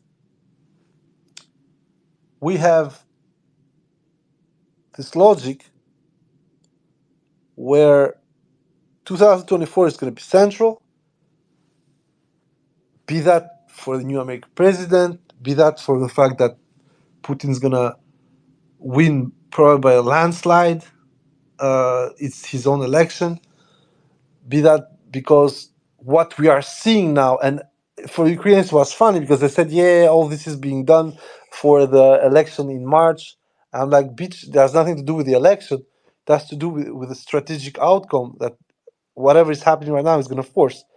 First of all, if you back to the Karlivka Reservoir at the Avdiivka area, you're going to lose Pokrovsk. If you back to the Oskol, any kind of negotiation sees you in a shitty position because you will have to attack the Oskol line from lowlands down in the south. If they go to Ugledar, you have a lot maneuver space.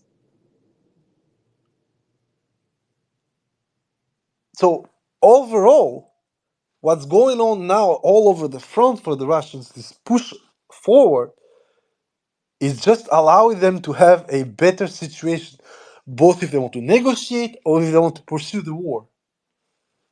So it has nothing to do with the elections themselves. There could be no elections in Russia, and the march forward would be just the same. And this is for a very simple reason, logistical ones. Avdiivka is quote unquote going well, and I said you why. Donetsk is nearby. It's despite everything, it's still uncontested. That's what it is. So once again, 2024, roughly around the month of March, a shot in the arm for Ukrainian artillery. Around May, maybe the first F-16s coming up. Some units are going to be fully refurbished. I'm thinking about the 82nd, 47th, all of the Terrorborn bullshit, 144th, 150, 151. So, if indeed mobilization law allows some of these units to be refurbished and get new material and get a new vision, then indeed in May they're going to start trying to push back with the planes, artillery, whatever. But it's not going to be the same kind of counteroffensive, I think, that they tried last year. I think that is going to come later on by them trying first to attract the Russians outside their defensive positions. So it's basically you don't want to attack a hedgehog when he's completely on in a bowl. You want to attack the hedgehog when while he's like moving or is on his back, so you see his belly. This is what I think Ukrainians are going to do. They are going to try and start a counter while the Russians are still going to be pushing forward and get extended, a bit like that, what they did in Kherson, but also what they did in Bakhmut in end of May, beginning of June 2023. The Russians had no time to properly fortify their lines. Okay, they used the fortification that Ukrainians had abandoned, but overall they lost quickly 2-3 kilometers worth of space early on in length. I mean, in square kilometers it was like 25 or something. Therefore, this is what, in my opinion, is going to bring a lot more to Ukrainians. That having this, we're going to try the Russians. Then at some point, we're going to stage our own troops and go to the counteroffensive on the same terms that we did in 2023. So that's it. Also, more importantly, as we said, we have yet to see a Ukrainian unit so far. And don't get me wrong, their fucking PR video clips are nice and everything. But we haven't seen one Ukrainian unit since September 2022 have a unstopped march with no fallback plan. They tried that in Klishivka and Andriivka. At no point that march forward was linear. They got pulled back a couple of times before they advanced to where they are now, where they're stopped, by the way, and they were pushed back and they are like in a bitter fight. Same for the Bilogorivka area. They regained some foothold over there, but now they're losing it back. Same for the advance post Kupiansk and so on. They started playing this yo-yo and they started losing ground very early last year, and that's what they're doing again this year. So I have yet to see any Ukrainian unit having the same kind of uncontested advances that we saw with the Russians on their push to Avdiivka. The Ukrainians haven't gained anything back, zero. And could be lack of men, could be lack of firepower, could be whatever you want. But this is very concerning. Even in Robotine, by the way, the advances right now, they are an abandonment of the field because both sides are firing at each other with FPVs. But other than that, it's a very huge problem for Ukrainians right now, and I don't see exactly what is going to be funny. Try the same suicidal approach, but with less success and more people on the other side trying to kill you. So yeah, as I said, the biggest problem with Ukraine right now, they need to find a purpose to this war, because before it was independence and it was survival of statehood, but the way it's going now and the very possible way it's going to go in 2024, they are just killing their own nation as it stands. And it doesn't matter what territory is gained or lost, they are shrinking. Just for you guys to know, there were 53 million at the end of the Soviet Union. And now we're speaking about 27, 28 million. Half of it is gone in 32 years. Of course, there are explanations, but I'm just saying, if it keeps going like this, I have no problem with it. Of course, Russia's going to die, Ukrainians are going to die as well, but at the end, that thing is gone. And whoever speaks about strategic failure for Russia needs to look firmly into the eye of whoever is telling that. Because, yeah, maybe it's not clean, maybe it's not beautiful, whatever. but you have a nation that is going extinct gradually, and it's not a genocide in the proper sense of the word. Nobody's killing the nation. These guys are just getting the fuck out of there. And the nation is dying out for many reasons that plagued also Russia. One of the reasons that Ukraine didn't manage to go outside of being poor. And you can speak about corruption, Russian influence, whatever you want, but the point is that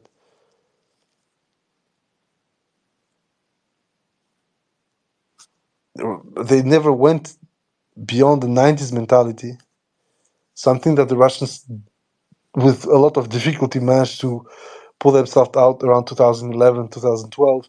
But now they have the same problems. They're probably going to go back to this survival mentality due to the war, due also to a lot of aspects of the foreign policy, both in Europe, Russia, America, and China. So we are into that crunch time now for everybody. For Russia, a lot less, but for America, it's a geopolitical project that dies off. For Ukraine, I already told you, we are looking at maybe 20 million by end of 2025-26 if the war is lost. And for Europe, of course, the danger is that a new president in America decides that having Russia outside of China's grasp is more important than having Europe speak bullshit about rule of law and human rights. It's exactly what happened with Nixon and China back in the day. A reverse Chinese pivot. And I'm telling you guys, a guy like Dhoni, with his completely fucked up view on everything, is a major danger for the Chinese because, well, you know the litany of his China, China, China, China bullshit. And the fact that he tried to have Putin be nice to him despite American policy and American politics being completely mind-blowingly stupid. But that's what it is. The main danger for Russia is the post-war and how things are going to go.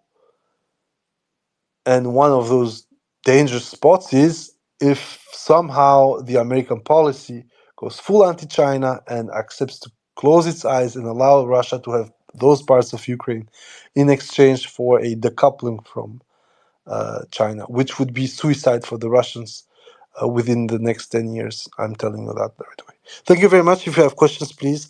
If you don't, I'm very sorry I cut. It was purely in order to avoid the same kind of trouble I had the last time I had the space.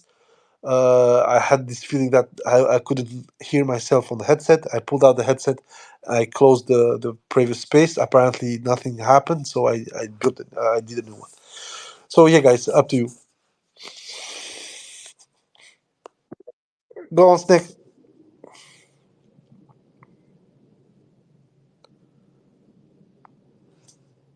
Hey, yeah, regarding that, like regarding your last point, I mean, you look at the way that I mean, the funny thing about American politics is that, as you said, like the U.S. actually had a very anti-Russian policy during the Trump years, and this isn't and for all the like personal affect that he tried to put into his relationship with Putin. In the end, like in part just because of the orientation of the United States, and in part also just like criticism against accusations of being a Russian asset, he just ended up being very anti-Russian, like even more anti-Russian even than the Obama regime. So it plays out in a way where I think the U.S. is more or less like it's ensconced within its obligations, and NATO for the U.S. is actually a very very important obligation. And even as Trump threatened to pull out NATO or whatever, it never happened. In fact, the U.S. has re-exerted its control over Europe, and it's just basically being drawn back into Europe, no matter how much it tries to pivot away. It's drawn back to Europe. It's drawn back to the Middle East. These ongoing, like, smoldering concerns that it's tried to dispense with, but just can't because of just an inertia. Yeah, yeah. Once again, the thing is, I'm not seeing it as a American policy. Um, but I'm seeing it as a kind of danger in the sense that one of the main points, let's be honest here, one of the main points with Russia is that indeed the numbers and everybody looking at the Russian economy right now is saying, listen, guys, these guys have thought it better than everyone else how to fight this attrition long-term war. And I think I'm the first one to literally complain that apparently the military had not done its homework, but the technocrats had. Uh, however, we need to have a proper picture of what's going on. It's true that the Chinese came in and they swooped a lot of aspects of Russian economic life, and it's everywhere. Like everybody's complaining now that the Chinese are rebuilding a coke plant in Magnitogorsk, and they are rejuvenating the steel industry in Russia because, of course, Russia is a big prospect for that, and the Chinese are the number one. So it makes perfect sense to fusion both and have these synergies. But the thing is, as I said, for America, seeing that and not thinking about trying to replay this um, pivot would be criminal. And of course, I agree with you. Of course, Donny was like more of a personal. I mean, this is the guy who went to North Korea and nothing changed. And I completely agree with this, Nick. But the thing is that what if the Americans are less stupid for once? Of course, it's big, and I told you it's going to be extremely big. So whatever's going to be thrown Russia's way for them to even start contemplating that would have to be huge. And one of the huge things is basically get the Europeans and the Russians to kiss. So just now kiss and restart Nord Stream. Okay, you can keep. So what do you have in Ukraine? We're gonna arrange some bullshit referendum. It doesn't even have to be to the end and to be full. It just needs to be performative. So the Russians are lured in the same uh, sense of comfort that they were lured in with Minsk 1 and 2. I mean, fucking Merkel came out and said, we agreed to Minsk 1 and 2 so Ukraine could get back on its feet, prepare whatever they need to prepare, and maybe counterattack later. It's that point I'm aiming at. I completely agree with you at this stage with this um, political landscape in the US, it's next to impossible. But we, I mean, okay, we didn't thought the same way that most guys, but most people thought that after Kherson, after Kharkov, the war was going to go one side. So when you analyze it and think it properly, what's there else to gain if the Ukrainian counter falters, the new one, with a newfangled mobilization, new equipment, what I want, what is there to try more? And one of the things that jumps to my mind is then maybe giving something to Russia to stop what they're doing. That is not everything that what they want, but will also be beneficial to those who are also behind this war. In this case, America. And the Yeah, best I part, mean, it's just if Russia gets lured into like a Minsk 3 or Minsk 4, then it truly would be a civilization too retarded to live. I mean, this at this point, with all the things the Europeans have said about just preparing Ukrainians to attack again, I mean, Jesus fuck. yeah, but bro, once again, you need to understand. On one side, we both are viewing Russia doing all the right things in order to win a attrition war, so basically eliminate the Ukrainian threat for them for good, or at least on long term. But the other side, the same retard that we have um, as chief monkey, is releasing declaration that we are always open to peace. And like, bro, your fucking uh, stated goal of bullshit decommunization, denazification would mean that you'll have to fucking hang Zelia by the balls. in the public place. How is that compatible with what you're doing as a war and what you're saying? So with the Russians and especially the Russian leadership, we need to be prepared for that. I'm not gonna say that it's a betrayal of their positions because at the end of the day, we never know what the fuck the whole goal was. We can deduct that based on how the war is going and on where they are trying to hold on, but at the end of the day, it's in their hands. And this is one of the things that I've always said. If indeed, as you say, they accept a Minsk 4, which would mean war in 20, 30 years, then it would happen before the mobilization, because if the mobilization happens, it completely goes sideways, and these guys are down 1 million people, uh, irreversible losses. Then there is no Ukraine for the foreseeable future as a threat for Russia for 20, 30, 50 years. And meanwhile, don't forget, by not being able to defend themselves initially because they've lost so many manpower, they're also going to start, and you yourself said it, and I initially I agreed for less, for like 60 kilometers.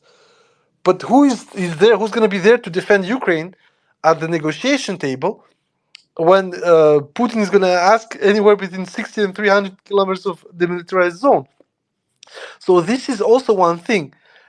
What he says, what he's going to do, and what I think about this guy is completely incompatible. This is the dude who went on a rant about,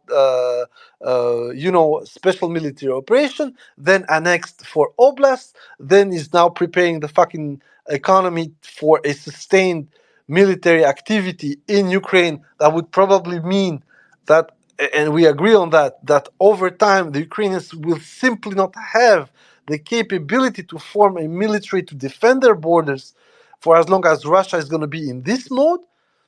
So I know every signal this guy is giving is one thing and it's contrary. So I agree with you, and I'm just saying what would be the danger. I'm not saying that it's going to happen or not. This is my view on that. And I agree with you once again. For America, it would be mostly performative. It would be mostly also a Hail Mary. For Europeans, obviously, with this generation, and we had the discussion together about how the Belgians are thinking about collateralizing Russian central bank assets, but they don't explain to anybody how they're going to own those assets, which would mean, and I posted you the article, confiscation. Like, bro, you cannot confiscate them for starters, and this is how Europe is right now. We are living in this fucking bubble in Europe when we completely lost sight and track of every single thing that has escaped us on a strategic side. We lost the capability to tell the Americans, no, man, fuck off. That gas from Russia is important to us. And honestly, I don't care because in Albania we don't need it. And in France, only a small part of it came from Russia. But the main core of the argument is that a powerhouse as Germany literally committed seppuku, and nothing was said. I mean, for fuck's sake, Scholz literally is staying as a cock, as his fucking economy lost 2 trillions in 2.5 years, just because of this friction between Russia and America. And remember, before the war, Scholz with um, Biden next to each other, Biden says in his fucking face, Nord Stream 2 is not going to happen. Where, how much more vassalized do you need to be? So, on that aspect, once again, for the Europeans, the problem is the following. Whatever America is going to decide for them right now, Europeans are completely at the mercy of their uh, protector. It is what it is. I'm not saying that it's a done deal or whatever, but the logic is here. If America is convinced of that reason, Europe's gonna fall. They're gonna fall down, and it doesn't matter for the small Chihuahuas in the Baltics, and it doesn't matter for Poland. Poland was supposed to have a fucking huge, super modern army to oppose Russia. Now they're gonna field what? A division. They don't have the money for anything else. So we go back to what I told you and what you also told me, that nobody's looking at this war seriously. Europe because lack of almost everything, America because lack of interest. What they are aiming at is a completely different war, and the only thing that they want right now is a conservative control over what happens in Ukraine. And okay, if Ukraine loses, then as I told you and as you understand, they're gonna try to offer another Minsk for around 3 or something, or they're gonna be finally a bit smarter and they're gonna try the Hail Mary and try to return Russia on his head. But everything else as a danger right now, I don't see what would be America sending 300-400 planes in Ukraine and sending 1,000-2,000 tanks. Just I don't see it. So to me, by elimination, Occam's razor tells me that it's over. Deep down, 2024 is going to be the over year, and then after that, it will have to, they will have to manage a de-escalation in some sort. But de-escalation with Russia when they're winning, it never works. So Right. I mean, yeah, the thing to also to remember too is it was part of it was actually paradoxically is part of the Trump team strategy to actually bring Europe under its firm sort of vassalage, because I mean they were actually very adamant in stopping Nord Stream, and they were basically telling the Germans, you can't do this, you shouldn't do this because then you'd be dependent on Russia. Why don't you buy our LNG? I mean, this what the Biden administration did was more or less the realization yes, of Trump's like national security foreign policy goals to yes, bring Europe as a captive customer.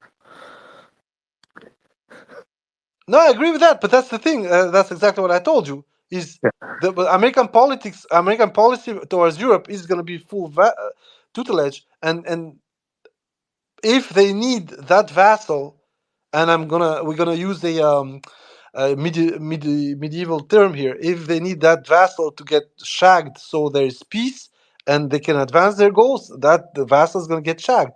They're gonna give their daughter in marriage or whatever. It's like this aspect is exactly what you're saying, and I agree with you.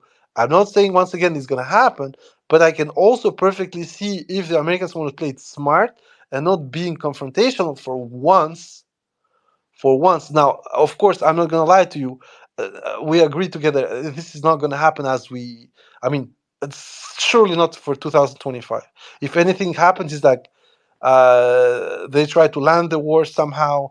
Russia is more or less winning, and then they try their last shot in order to convince them to not be too much humiliation, especially for Ukrainians, because one of the things that we also need to keep in mind, Ukrainians lose this war, but lose it properly. I'm not saying in Minsk, but literally, like they are forced to retreat to the Dnieper and then pass over the river.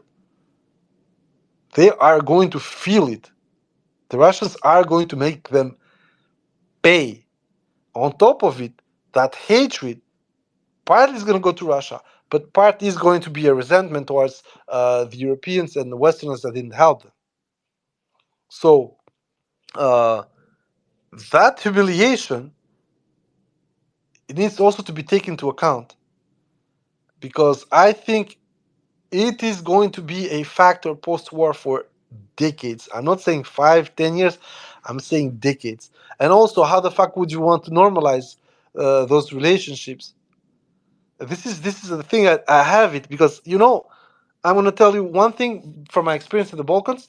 I'm not going to speak about Serbia and Kosovo because that's something very touchy. I don't want to touch, but just fucking see the whole fucking Balkans. We cannot speak on a normal way, even if the goals we aim at are the same for everyone.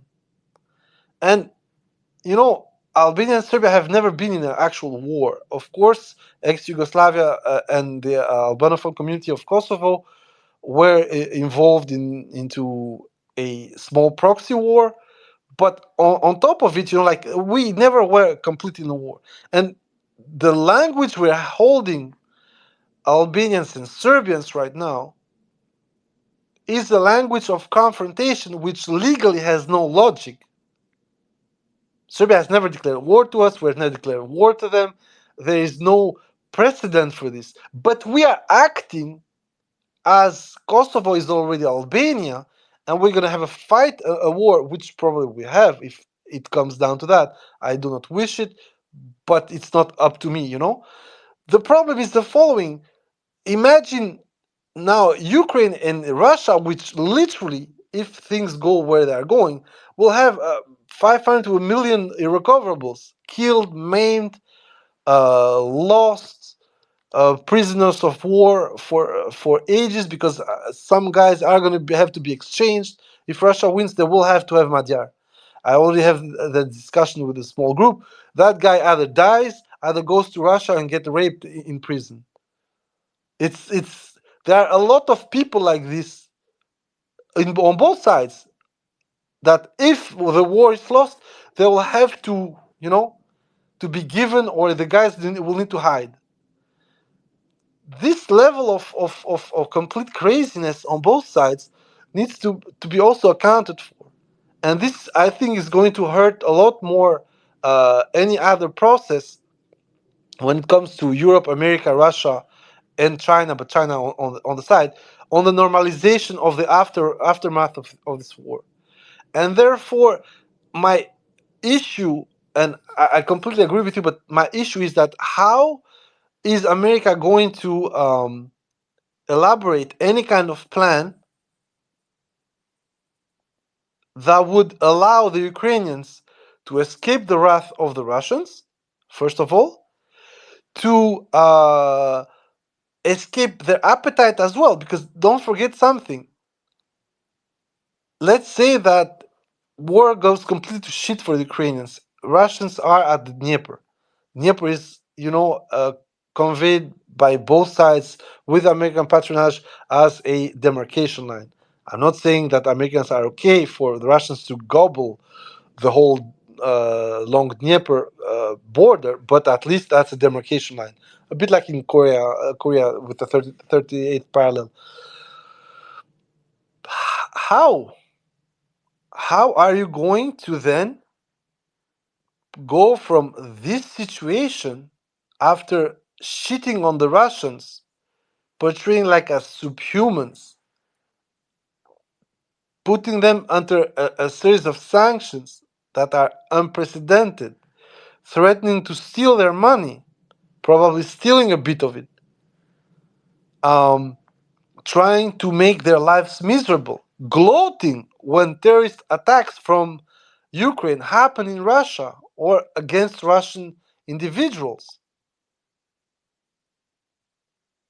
All this get me back to what you said. Forget about the Russian pivot. Americans have gone too far, and I agree with you. But when you look at the Russians, what is going to happen? You cannot stay with another, Dnieper wall. Let's call it like that. And also, while the Chinese are going to restore most of the losses when it comes to consumer goods and investment and so on with the Russians, the interest of the Russians to Europe goes beyond simply, the economical facade.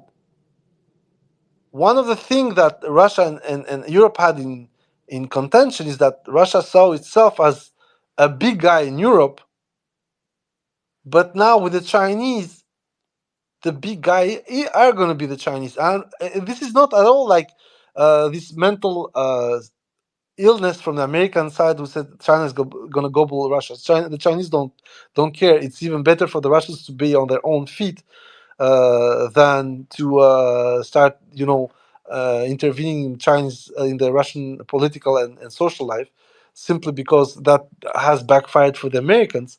They just don't want that. But the point is this: the Russians still are going to are gonna feel slighted because they're gonna, for once, where they didn't want to, take anyone's permission for a lot of shit in their near abroad, with the Chinese is gonna be inevitable. So on that aspect, I do not think that Europe, of course, they don't have an interest to, make a reproachment in the structure they have right now, because there has been a planning, funds have been allocated, and it's going to cost even more money to come back. This, of course, the sunk cost fallacy is going to probably play a little role, but most of it is going to be how America is going to decide how they move on. And as I said, you're going to have a post-war for Ukraine and Russia, but you're also going to have a post-war for the American strategy. What happens if you've lost?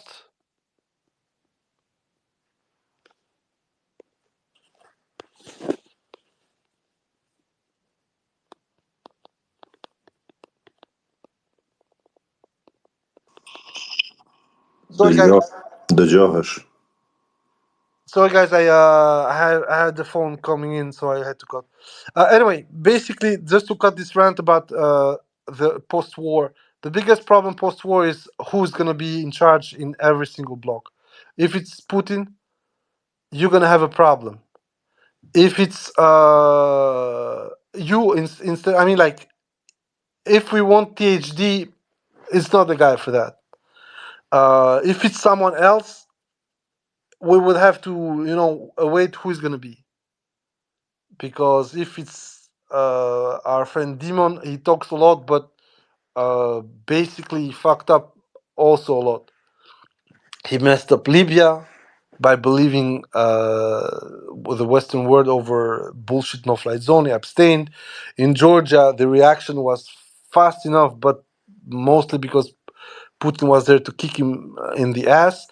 And generally, well, the swap Putin-Medvedev didn't continue after the first term. Medvedev concluded a couple of contracts with the West. Serdyukov did what he did to the Russian military industry, and then it had to be completely reshaped with the 10 years that followed after Medvedev stopped being president. So, in a sense, it will depend who's going to be in charge in Russia. In Ukraine, for sure, we know who. It's very complicated for Zelia to step down. We saw it. He's making Zaluzhny a scapegoat for failures that he actually enabled, and also he's refusing to have elections. And they're saying, like, yeah, we're gonna have elections when we win. Like, what the fuck, bro? The whole point of Ukraine versus Russia is that you're different, supposedly. And then, of course, who's going to be in charge in America? If it's Donald, well, a lot of unknowns there. And if it's Brandon, well, more of the same shit. And then in Europe, the problem is that it's such a composite leadership that you have no idea how to fucking even treat it. Because on one side, you got guys from the commission until January saying, yeah, we'll have 1 million rounds for you guys in March. Everybody knows that's not possible. They're still fucking lying. Then you got Van der Leyen coming, yeah, only 520,000. And then the rest, and you're like, bro, you said 1 million in 1 year. Now you're going to make less than 1 million in 18, 19 months. ¿Qué pasó? The same things that we are seeing over and over and over in Europe, they're gonna keep going because it's such a composite and soulless and faceless entity that I see no salvation on a diplomatic sense from the European Union on a post-war term. Sorry, guys, it was long, it was ranty. Please go on. I'm sorry. Yeah, I mean, on this issue of Europe, I mean, I can see pretty clearly where this is going, and that, like, Europe, like, one thing that's very clear, and especially after the Cold War, is like Europe was really only accepted Russia because of the fear of the USSR's military.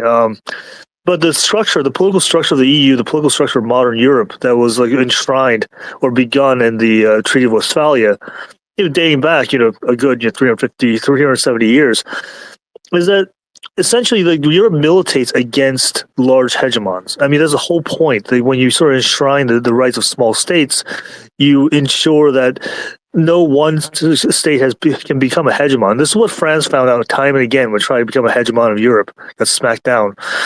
Um, and this same logic, by the way, was what constantly frustrated Russia's attempt to join the European community, because essentially getting Russia into the EU or getting Russia into NATO would actually shift the power balance tremendously. And when when Putin originally made the initial offer to join into NATO, um, he wanted a kind of fast track. He didn't want a probationary period. He wanted basically to have great power status within NATO, which would immediately put Russia as number two behind the U.S. in that alliance, leaving the Europeans out. I mean, the Europeans, for all their collective bullshit or whatever and their inability to agree on anything, the one thing they instinctively feel is like they don't want to disrupt the geopolitical center of gravity in their bloc, which is basically all these small shit nugget countries. And compared to Russia, they see that as like, well, here's a gigantic neighbor. We cannot let them in no matter what. So unless the political structure of Europe changes, where it can actually accept the hegemon, I mean, if, for example, if Europe, for example, was divided between French and German blocks, and then you could accept like a Russia, because both of these blocks would be roughly equal size. Like maybe that would be the case, but that's not the European like political structure as it evolved right now. Like you really have like this rise of small states, and you can see the distortions of European politics based on the butt herders and all that entails. I completely agree with you. There, it is what it is, and it's whatever happened post Cold War when some rapprochement on Germany and Russia. I think we had this discussion over a year ago when I said for a long term the Germans thought that they could buy the Russians out in order to make them forget that they were basically bigger than everyone else. And as you said, the problem is that the Russians, especially guys like Putin, never forgot that, and that's why they asked, like literally a court entrance in NATO, like it's us, it's I, Russia. Sorry to use this paraphrase, but that's the thing. And actually, honestly, let's be absolutely clear here. It would have ended up being a wiser choice, even with those shenanigans, to get them in then and have them under control for now. Of course, we cannot go back to history, and it was a lost opportunity. I'm not saying for the Russians. I'm literally saying for the U.S. in this case. However, biggest problem, and I'm gonna end this whole situation where I agree with you 2,000%, is that indeed the current format of the EU institutions just cannot go around Russia the same way they cannot gobble Turkey. Turkey would be a second Germany, and Turkey getting in Europe. We're not speaking about the parliament. We're not speaking about the Frontex issue. We're not speaking about um, the military balance and everything. We're just speaking about the fact that Turkey would need a package to bring them up to standard with the rest of Europe. And when you see how much that costs just to get Poland inside, and you've done the math, it's a done deal. If the balance shift starts moving eastwards, and to be honest, for us in the Balkans would be nice, uh, then you're done. You are done because you're creating this second centrifugal force in a very strategic point, which is the second deadlock for the Mediterranean Sea. Of course, the other is the God damn it, the Gibraltar passage, and of course that one gives you a way to the Atlantic, but getting to the Black Sea and locking Russia within Europe there is also a pretty logical goal. And that's why it would give Turkey even more power than it already has within NATO, which is the Bosphorus lock. And once again, I agree with you. If Turkey doesn't get in, let's forget about Russia. And as you said, if there is this opposition, structural opposition against Turkey, we should never open the discussion of Russia, like being integrated with Europe on a 50-50 base. Uh, until now, it was mostly at the advantage of the Europeans. Now that Russia is coming back to ask for basically the respect of its near abroad, Europeans went local. Americans use that for their own purposes, and you are completely right on that. But overall, I'm just saying that the danger. That's what the point was. Literally, this one. The danger is Americans get smart tactically. I'm not saying they're going to do it and try to goad Russia out of its current quote unquote position, where it is super sanctioned and its only salvation is eastwards. And that's it. For the rest, I agree with you. I told you I do not believe it's going to be that easy. I actually just threw that as a hypothesis. And ultimately, all this is going to be irrelevant if Russia managed to win this war a way or another, uh, with the results that we are overseeing. I don't know if you guys have seen the latest article from Ragozin, when Ukrainians apparently are shitting their pants and saying that we're going to have a breakdown in the front like the enemy. So basically, the Russians had in 2022. It's very funny. You should read that. Sorry, Snake. I'm gonna give the word to General. I'm sorry, bro. I should have had you speaking before, but sometimes I start ranting. So go on, man. Hey, hello. I connected a little late, but I think that Trump is going to be the winner next year. And just in the remote case that Biden is reconfirmed, still he won't do anything because opposition in the Congress to send more money to Ukraine. One question I had for you is at this point, since the money are not coming and the EU is the only one financing, what will be coming for the Ukrainians as help as military? And regarding China, which I mean, still I think that the next president is going to be Trump. He's going to be very much focused on that, as you said, but I think he has a bigger trouble in his country. I mean, the anti-woke program he's running in, the very nationalistic, as we can say, the border crisis, and maybe yeah, you're right in that he will try to settle the war in Ukraine, but there are also other things to be considered. Like I think also Biden, he cannot say it publicly, but the idea of a China that is so strong right now, but has access to the commodities of, I mean, of Russia. Yes. It's a huge and big scare to them, and it's going to be even more important to a Trump administration. So they're going to try, but we also have to consider that Russia, as the Balkans, maybe we kind of need that strong leader.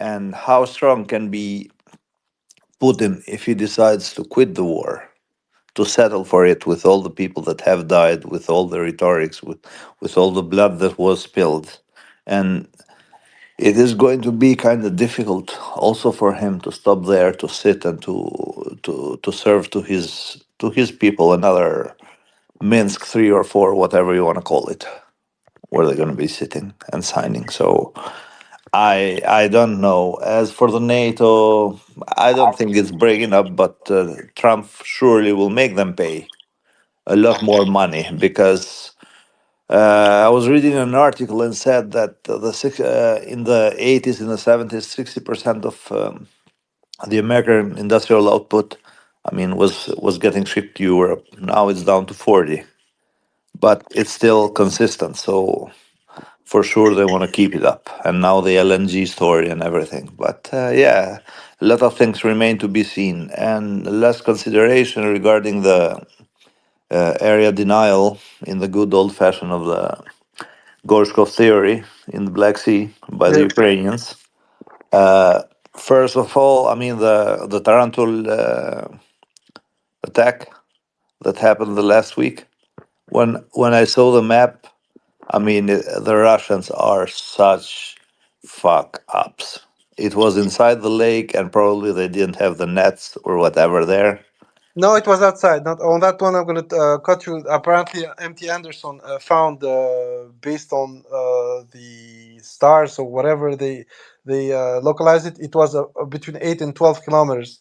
So 5 to 7 nautical miles out of the lake, It was and on the lake. apparently Okay. it was outside, but the thing is that there was this Russian story about how the corvette was pulled out there to assist some Ukrainian boat that was in fire or whatever. Okay, I call this a cope story, but the thing is, what happened is it's a pre-planned. This is the biggest problem for the Russians right now. What should allow the Russians to stop these attacks is to bring down Starlink, because right now the Ukrainians have a affordable satcom they can place whenever they want. They don't even need to build it. Starlink does it, and the cost for the plan plus the dish is like what, $500 $600.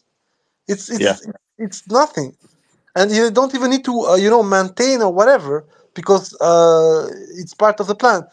And of course, there is a toast that you shouldn't be using it for, nefarious purposes. Who the fuck cares? Everybody knows it for 2 years now. And Musk is not saying, "Oh, don't do it." He's literally saying, "Oh, just don't, hit Crimea or whatever." So on that aspect, unfortunately for the Russians, the only way to make sure the Ukrainians get the memo is to stop their shipping. The Going against those, you can put nets, you can put whatever you want, or you can create anti drones or use FPVs. But the biggest problem is that, unfortunately, the Russian Black Sea Fleet, but most fleets now are ill-equipped against this threat. And yeah, there were Americans saying, "Yeah, but we destroyed the same kind of boat in the Red Sea." I was like, "Yeah, it was one, and you had the whole, carrier group over there, so it's not even remotely the same situation." It's different because they have the phalanx because they were aware of the threat. You know the sea skimming in the 80s of the Russian missiles, the Soviet missiles. Yeah, So but they it's not only that, because the AK-630 should have been doing the same thing. The ah, problem is not really that, it's not what you have on the boat. It's literally the visibility and also the coverage. When you see that the Americans just stop short of saying we are putting those boats there, they are gloating. There is this proxy war that's happening on the Black Sea, and everybody knows it on both sides. And for now, the Russians are forced to take it.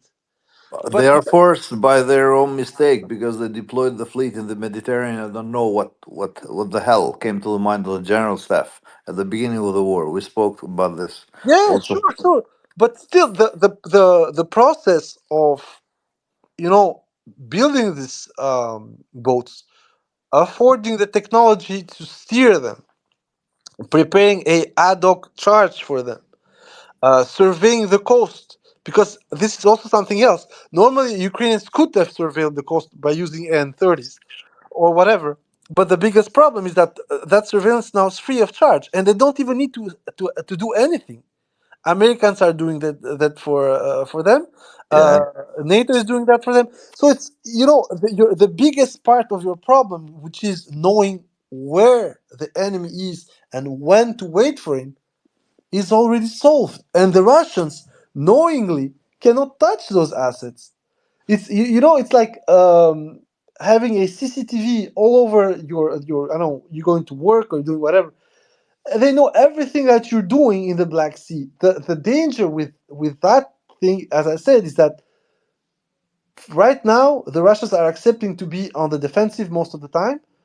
But the moment someone with a real brain goes after what is making the Ukrainians tingle right now, which is the shipping lane, the cabotage lane from Odessa towards Sulina, trust me, things are going to change pretty quickly. And those boats that you're seeing attacking the Russian boats, they're going to stop. And I'm not saying that it's going to stop immediately, but Ukrainians are due about 100 boats that do that cabotage per month. If only 10 to 15% are hit and start sinking, which wouldn't even be unrestricted naval warfare, it would be literal blockage. You are going through a naval blockade that was declared by the Russians.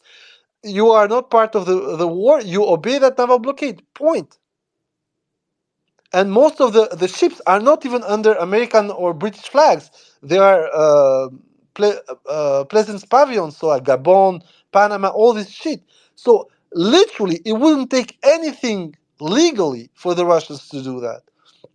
But they're not doing it for, I think, multiple causes. One of them is that they do not want to escalate into an all-out war in the Black Sea, because that would also impact them. And for the moment, in my opinion, they do not have the tonnage alternative and the means to defend themselves if it goes to that way.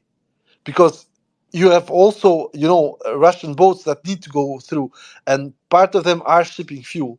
The attack of the SIG tanker around September, October had a profound impact on the Ukrainian side, because despite the fact that that tanker had borne oil for the Russian Ministry of Defense, it was still a civilian ship, so legally it was unrestricted warfare. Now, the problem that we're going to have with the Russians in the Black Sea is the following. You are completely right. They completely missed a step there. But the point is also that they have the means technically to go after these ships. Those boats are going between 25 and 80 kilometers per hour. So any kind of drone, I'm not saying suicide, I'm not speaking about Lancets, I'm speaking about you take an Orion or a Muhajir, you go after them, you drop any kind of ordnance, and at least you're going to disable them. I'm not saying you're going to make them blow, you're going to disable them. This is not happening, and I'm asking myself why. It wouldn't take much, because even the attack at the Lake Donuslav, there were between 6 and 10 suicide boats. So basically, it would take indeed 2 or 3 Orions to, take them out. And it would take, it would need a constant surveillance of the coast.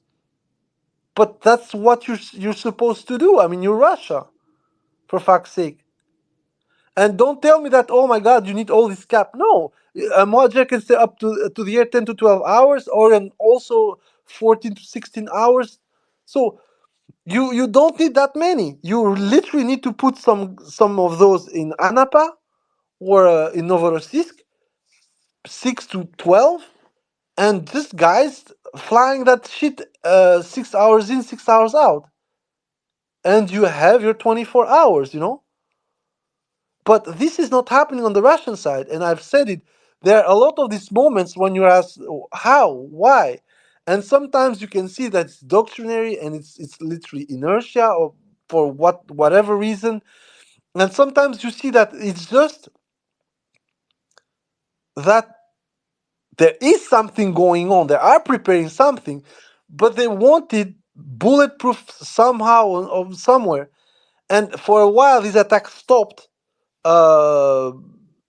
During the summer, or they were largely irrelevant except for the Crimean Bridge, when they used, and this is the funny thing with Crimean Bridge, because the size of the drone they used to blow up one of the road spans, I mean, it was like a small boat, it wasn't even something invisible. It had to be visible by someone or by a radar, so it had to be covered or pulled as close as possible to the bridge by another boat. So all these things, like make indeed look the Black Sea Fleet like completely incompetent. But I would like to point out that indeed that while some aspects can be related to incompetence or shortcomings, other need also to point out that the other side is actually in control of the ISR. Ukrainians do not have to fucking fly an EL-22 over the Black Sea. They can be completely stealthy. That's why every time I hear a country without navy sinking ships, I'm saying, yes, beach anti-ship missiles are also, they don't need a navy. Houthis are literally closing the Suez Canal like that.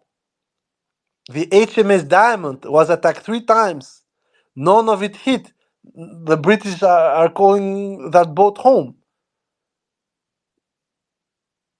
Like, let's get serious here. You don't need a navy to sink ships.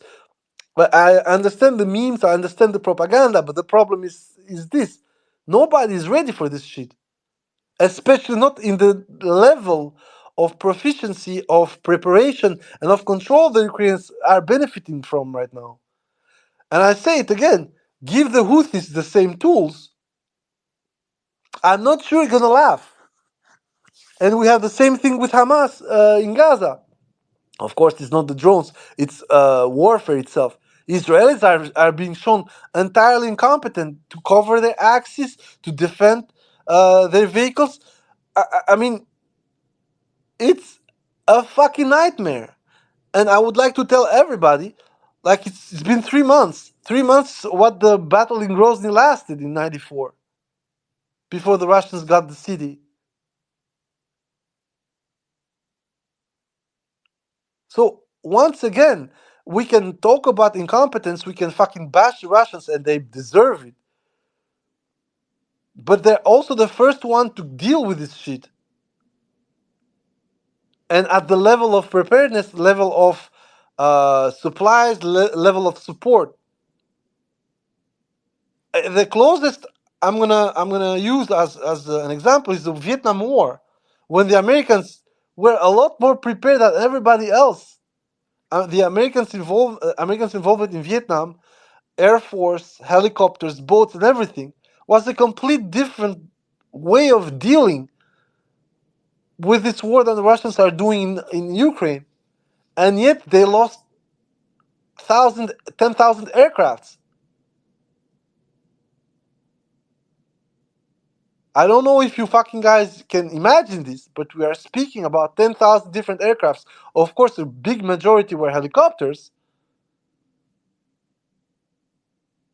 But the American involvement, the deepest involvement in the war was roughly 66 to 69 after the Tet onslaught.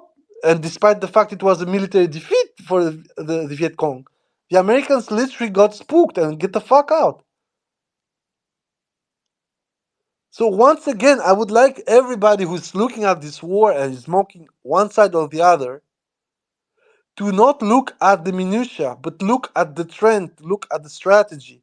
And indeed, the strategy of the Russians in the Black Sea right now is lacking, is absolutely abysmal.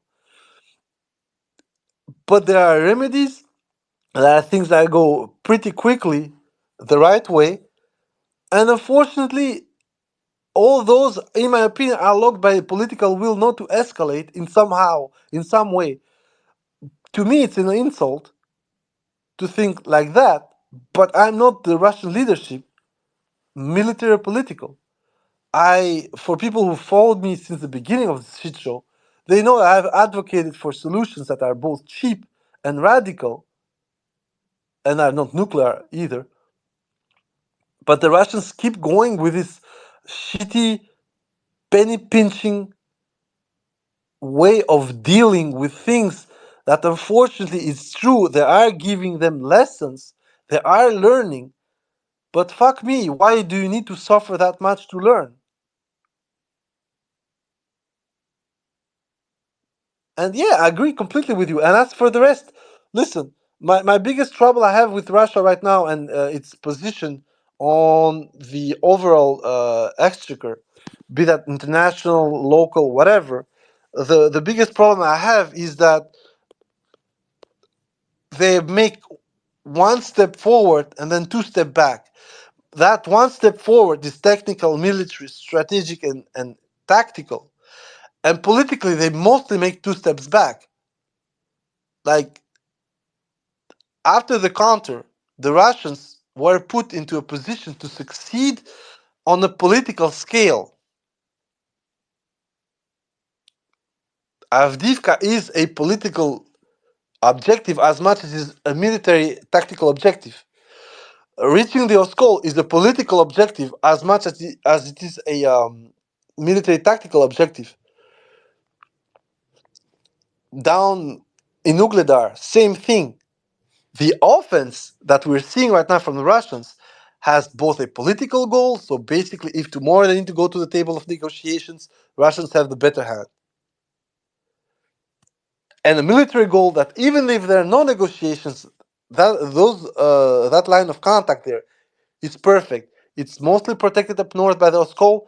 There is room to improve down in center and the south, and it puts the Ukraine in a far more difficult position because Pokrovsk, that is literally the Gordian knot of the Donetsk and Dnipropetrovsk Oblast, is going to be under fire. Right now, Pokrovsk has had like a couple of ballistic missiles and sometimes some Lancets and shit like that. But once the Russians are between 15 and 20 kilometers from that place, Pokrovsk loses all its importance, and now you have a whole logistical route you need to redo.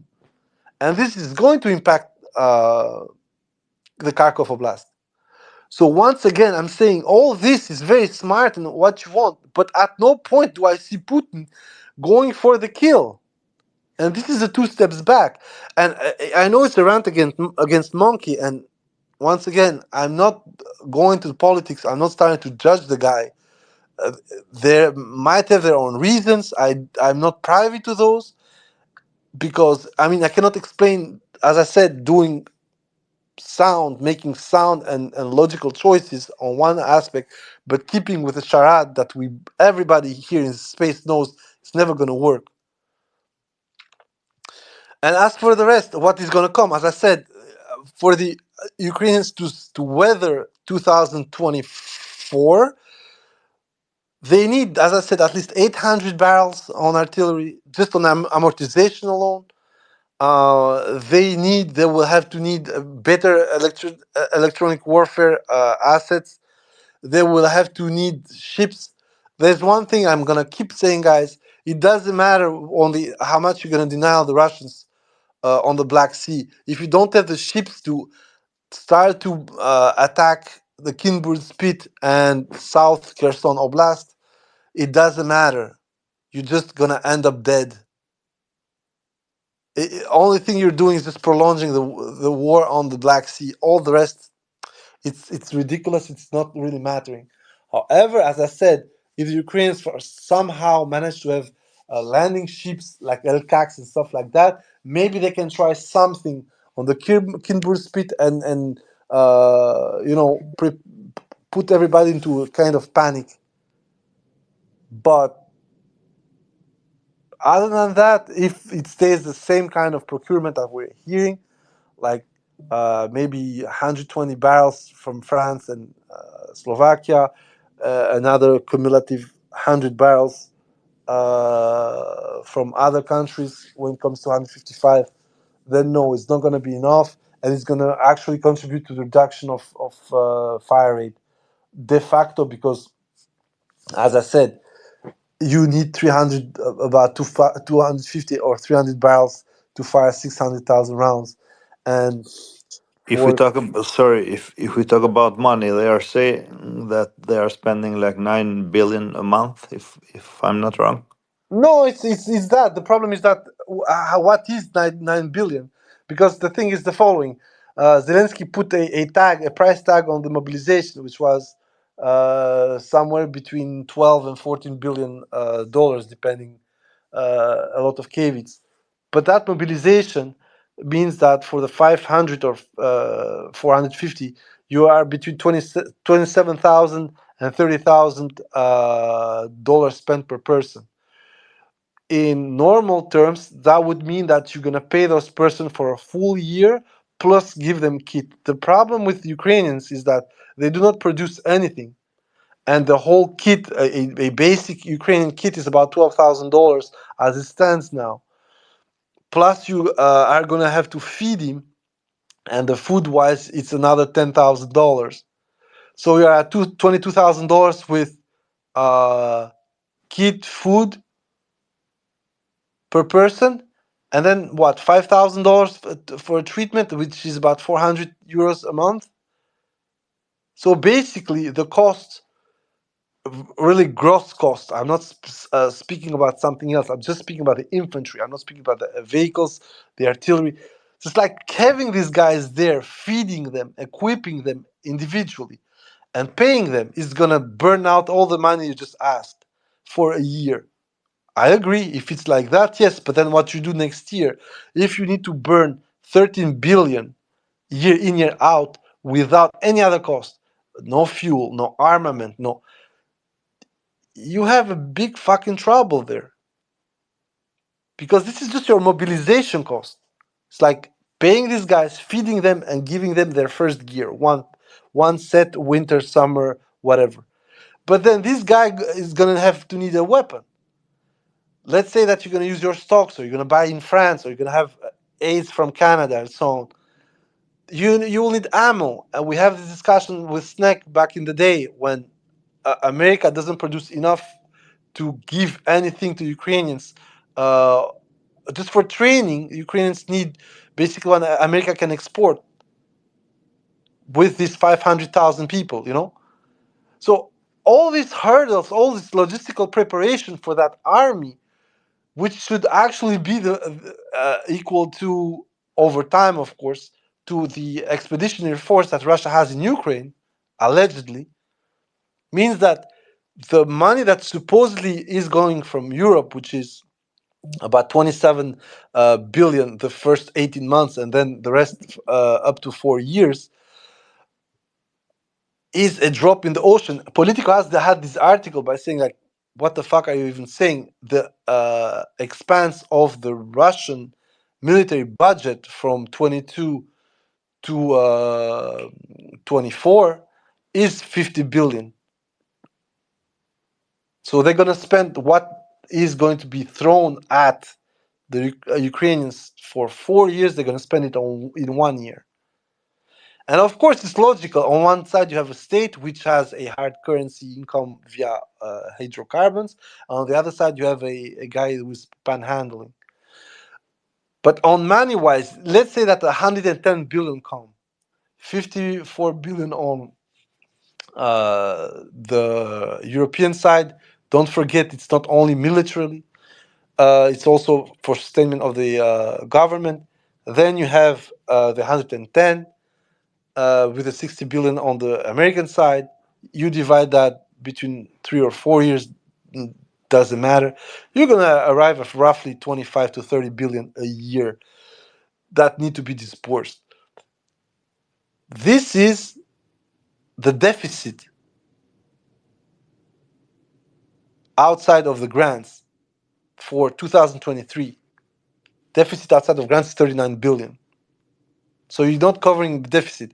But most importantly, where you're fucked is that, as I said, if you take 500,000 guys out of their professional environment, plus gonna put about 2 other million as a sustainment for the chain of logistics, it's a done deal. You're gonna put out of the pool of taxation 2.5 million, and you are going to spend money on 500,000. So from your pocket, instead of them paying their taxes, you're gonna pay them with less taxes. So this exchange, I already explained it. It's suicide for the Ukrainian economy, and what is being given right now is not enough. The only way for Ukraine to actually be able to sustain this is if those 500,000 are ready right away. They get 1,000 or 2,000 tanks, 2,000 artillery, 150 to 300 planes, and just throw everything at the Russians. Within 2 months, there's a complete rout, and the Russians step out. Anything else, everything that's going to last for 4, 5, 6 months is going to crumble the Ukrainian economy as it's already fucking cracked. So to me, this whole discussion about mobilization, I'm going exactly with the same words as our favorite gas queen: liquidation of the Ukrainian people. Everybody knows it. That's why Zelia had so much trouble proposing it, because on top of you're gonna put 500,000 more, but they do not say that they need 500,000 new guys. For them, it's losses plus rotation, which means that either you're gonna free your veterans and replace them with greenhorns, which would be suicide, honestly. Either you are going to sustain those guys, but you're gonna also have to show losses. Why the fuck do we need 500,000 people if you tell to everybody we're fine? We have 1 to 7 losses with the Russians. I think politically, militarily, economically, structurally, Ukraine is at the Hail Mary moment, and that's what I'm saying. If it works, well, too bad for the Russians. If it doesn't work, prepare. Honestly, we should all buy lube and send them to the Ukrainians,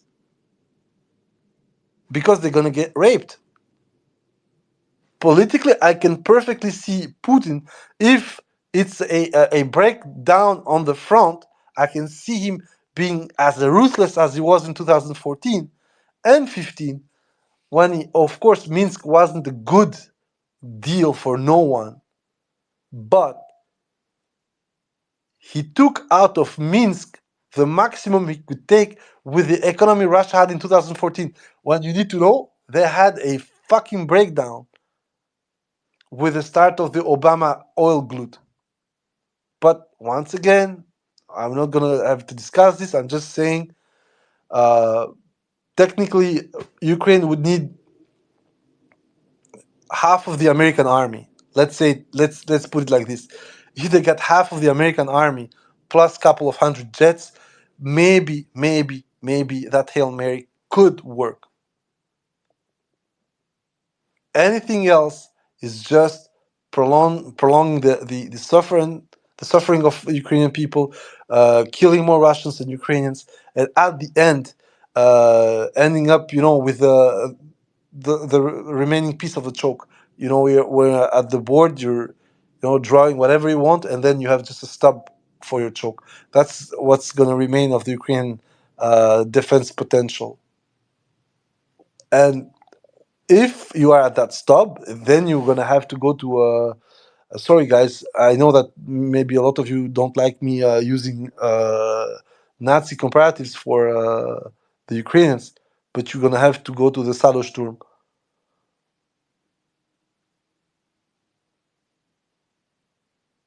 And a couple of scenes that we're seeing left and right with women being prepared for combat action, stuff like that, is already awful. But if it goes down to that, some of the scenes we saw in March 2022 with almost everyone and no one getting a rifle and going to defend shit, trust me, it's not going to be palatable for anyone to see those scenes. Like completely blown out women and young guys or old people. But it's up to the Ukrainians what they want to do. And right now, they're not making any right choice. So yeah, that was. I just want to make a quick comment on the kind of aid that's coming to Ukraine. It's actually a kind of a mistaken belief that people are saying that they don't get any money, because the way that Ukraine the military aid structures they're two different ways. One is drawdown, the other one is USAI, and under USAI those are new contracts, they're signed. So is essentially those contracts that were signed last year, which have a 1 to 2 year lead time. They should be delivering in 2024 and 2025. And actually, like the CBO, Congressional Budget Office, scored the various proposals and various commitments as about 12 billion this year, or 9 billion next year, and then 2026 and 2027 tapers off to about 5 billion. So you actually do have some military supplies coming into Ukraine. What is actually limiting them is that they don't have currently, because there's not been new outlays for Ukraine. They can't take advantage of PDA, which is the drawdown, which allows them to gain to get like immediate. Like basically immediate supplies out of the U.S. stockpiles, right? Here they just have to wait on the very slow production cycle of the U.S., which means they get something. I mean, I even heard like they're actually planning to get JASMs, but it is something that it just reduces the bandwidth of equipment that they're getting. The other problem with Congress not approving aid in a timely manner is the question of payrolls. How are you going to fund the whole thing? Because as we know, Ukraine doesn't have an economy. So this is the other big thing. Europe kind of stepped in, but that's going to get them to this year. But that money's going to taper off next year. Yeah, so that's all I want to say. No, I actually agree, and we had this discussion about the fact that getting the 60 billion actually would mean less. It's not directly linked, but I wanted to actually follow up on that. Every new production contract is more expensive than what they should have had as amortized. I don't know if you agree with this, but this is my understanding. That basically, when you get a 777 from the stock, you're gonna have the price it costs you when you bought it, financed it, plus minus amortization in this case, plus transport and handling. Um, which means that if you paid, I don't know, 4 million for a 777, the most you're gonna pay is for the 4 million, or the most are gonna count as help for you as aid. It's gonna be 4 million plus handling plus transport. But if you factor in the amortization of it, I don't know that your 777 has 14 years and you get a amortization rate of 0.65 percent, then you're going to be like 12% less, or 10% less, and you're going to end up with, instead of costing 4 million, it's going to be 3.6, and that's how it's going to count into the help you get. This amortization, of course, has nothing to do with the amortization, material amortization of the gun. I'm just saying like how it gets to the accountancy. But now, if you want the new 777, you're not going to pay 4 million. So, on that sense, inflation alone is going to put you down where you going to receive, I don't know, 200 777s at with the variable amortization roughly at 3 million a piece. Now you're going to have to wait until everything is built, as you said, and delivered. But instead of costing you this average of 3 point something, you're going to have for 2024 new production 6 million a piece. So the funding that you got for that uh, order is generally going to basically deliver less. So on that aspect, I completely agree with you. They're gonna get some contracts that were signed beforehand.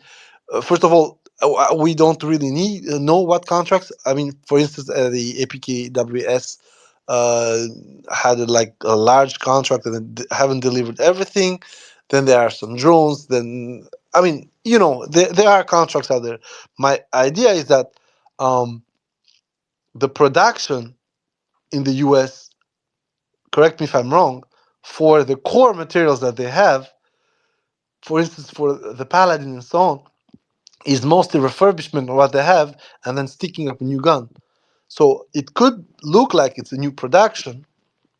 Again, tell me if I'm wrong, but generally it's just pulling out of stock, refurbishing it, sticking a new gun, maybe a couple of new trims for a DFAC or whatever, and then boom, you got the new M109 A6 or A7, whatever, for you. This is the contract. Instead of paying, I don't know, 3.2 million or even less when I transfer something from someone from my stock, you now pay 7 or 8 million, and then that aid that was supposed to, be bigger than what the military aid Ukraine received yearly until then, unfortunately, first of all, was part of that aid, but also delivers less for a arguably bigger price.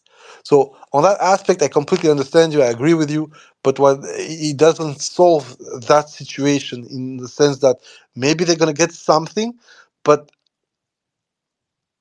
right now I do not see because being able to deliver 300-400 SPGs on the American side outside of stock refurbishment, and I can agree with that. Newly built, it's very. I mean, I don't even know if it's possible for the Americans right now, and we know it's not possible for the Germans because the Germans wanted to produce 100 Panzer 2000. Contract one wasn't signed. Funny thing that, but also the delivery schedule was 224 to 226, so it's roughly 33 a year. So once again, like my problem is not exactly what they're gonna get, or it's just that it's still insufficient, even if they get something. And this is the biggest problem I have right now, is that who the hell is thinking this through? Unless, once again, and we had this discussion, suddenly you had a lot more F-16 coming by with a lot more ecosystem, with a lot more flexibility, SBDs, GSOs, JASMs, whatever. And then we are talking. Then it's a different, theater. And then there is the logic how it's going to end up, because then both sides are going to be matched in numbers, but with a slight advantage in quality when it comes to Ukrainians. The difference is that if you start having those numbers, you cannot hide them the same way that Russians are able to spread their planes. And you cannot hide them the same way that you do when you have only 12 to 24 planes that are flying. It's a range problem. Sorry to Yeah, the range as interrupt. well. The range as well. No, no, no. But I'm saying for the front line, I mean, Crimea. Once the F-16, Crimea is in danger. Let's not be stupid. If they manage to have 60 F-16s, which are going to be there both for cap and for then you're going to have a problem in Crimea. So Crimea basically, virtually, is going to be empty of its air. It's going to empty its airfield unless uh, we go into this air battle where you're going to start seeing one or two F-16 lost per week, and within 10 weeks the Americans would have to rethink the whole logic of deployment. But you're completely right with that. It's a range problem. But if indeed you got 60 F-16s all over Ukraine and you slap JASM ER on each of them, well, the Russians need to completely rethink the way they're going to wage war from Crimea. And It's yeah, going to be a constant cap. Sorry to interrupt, and then as you said, it's an air battle because yeah, it's a plane that has basically the half range of the flankers for MiG-31s. yeah, So they're going to rely on the long range weaponry. So yes, if they get the ER, I don't know, but I doubt it. And the problem is the MRAMs, man, because on the long range, the R77, even the /1 that they have, it's little in disadvantage there. So, I mean the AA, what was it? The 9 that carries the 31. That is working very well in yeah, the ultra long range missile, but on the rest. Yeah, it's going to be a problem. But also, I mean, maybe it's inevitable with what's coming. yeah. But I mean, to me, if the numbers are confirmed, so right now what's confirmed is within 2 years, 24 Dutch F-16s. Within 2 years, 12 Mirage 2000Ds, and within this year at least six Danish F-16s plus the Belgians said what? Are they giving the D's? Did I get it right? That's apparently what is being said. I had made a. You remember I had made a small line out, Yeah. uh, and it makes no sense.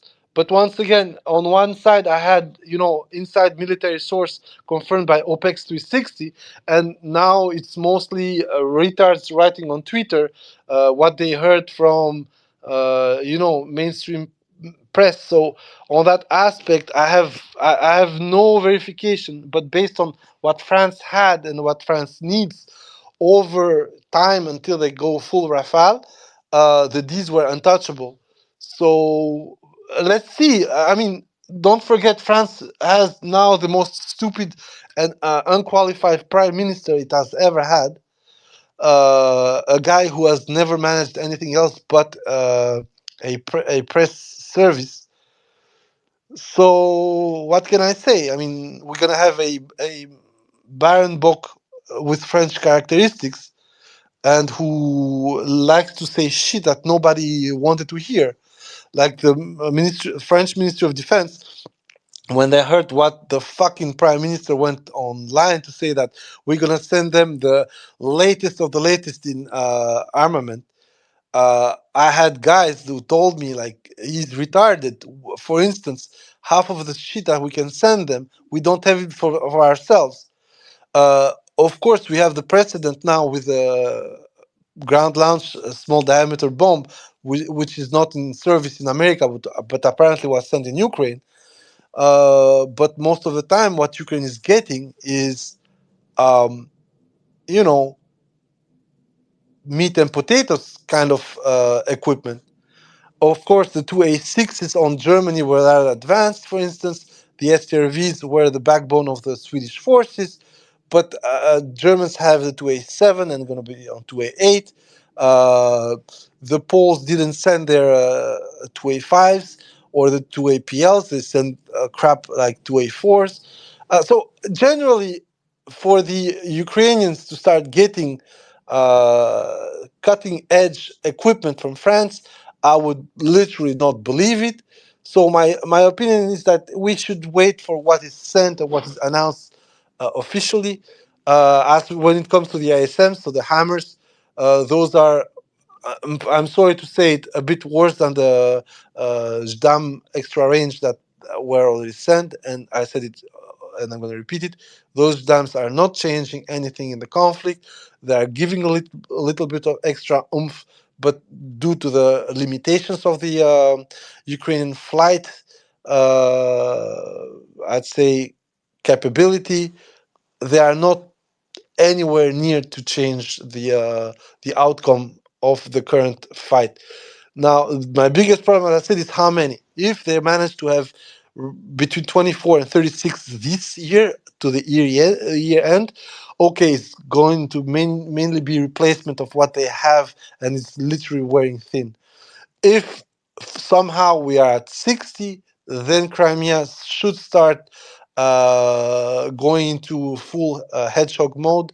If it's more like 80, 100, 120, then indeed, as you said, we're going to have an air battle. And the danger is that the Ukrainians are going for the Hail Mary back then. And then, of course, we're going to see, as I said, maybe one or two F-16 dropped each week, one or two Russians, be that MiG-29s, Sukhoi 27s, or 30 or 35 or 34. But at the end, the attrition would mean that the Ukrainians, their advantage is going to be short-lived, and on that, I 100% believe that the Russians are going to commit to a small attrition war when it comes to that, including by using MiG-29s just to provide a force multiplier to the Su 27, 30, and 35 SM, not because those planes are great, the B-29s, but they're just going to offer numbers. And if both sides end up into a shooting alley, the numbers are going to decide that difference, because the Ukrainians are not getting F-35 or F-22 or even F-15 or F-18. They're getting middle-aged, fucked up F-16 frames with good capability. I'm not at all underestimating the F-16. Quite the contrary. That's why I'm saying that Crimea needs to start packing and going to a headshot mode. But once it's a pure numbers fight, Ukraine risks basically blowing up its own advantage in the sky pretty fast. A bit like what happened with HIMARS. HIMARS was rather decisive to all along 2022, and suddenly it stopped working. It did damage, but it stopped working. It wasn't this crushing machine that it was before. And I think the F-16 risks being a lot less successful if the Russians commit to a attrition war early on, and and for now that's the only solution if indeed they get the JASM extra range. And I honestly, I'm going to tell you guys, I do not see why they wouldn't get it, not because like escalation whatever, but it would save airtime and airframes for the Ukrainians, because with 900 kilometers, you can fire your shit from beyond Poltava and hit deep, including the Crimean Bridge.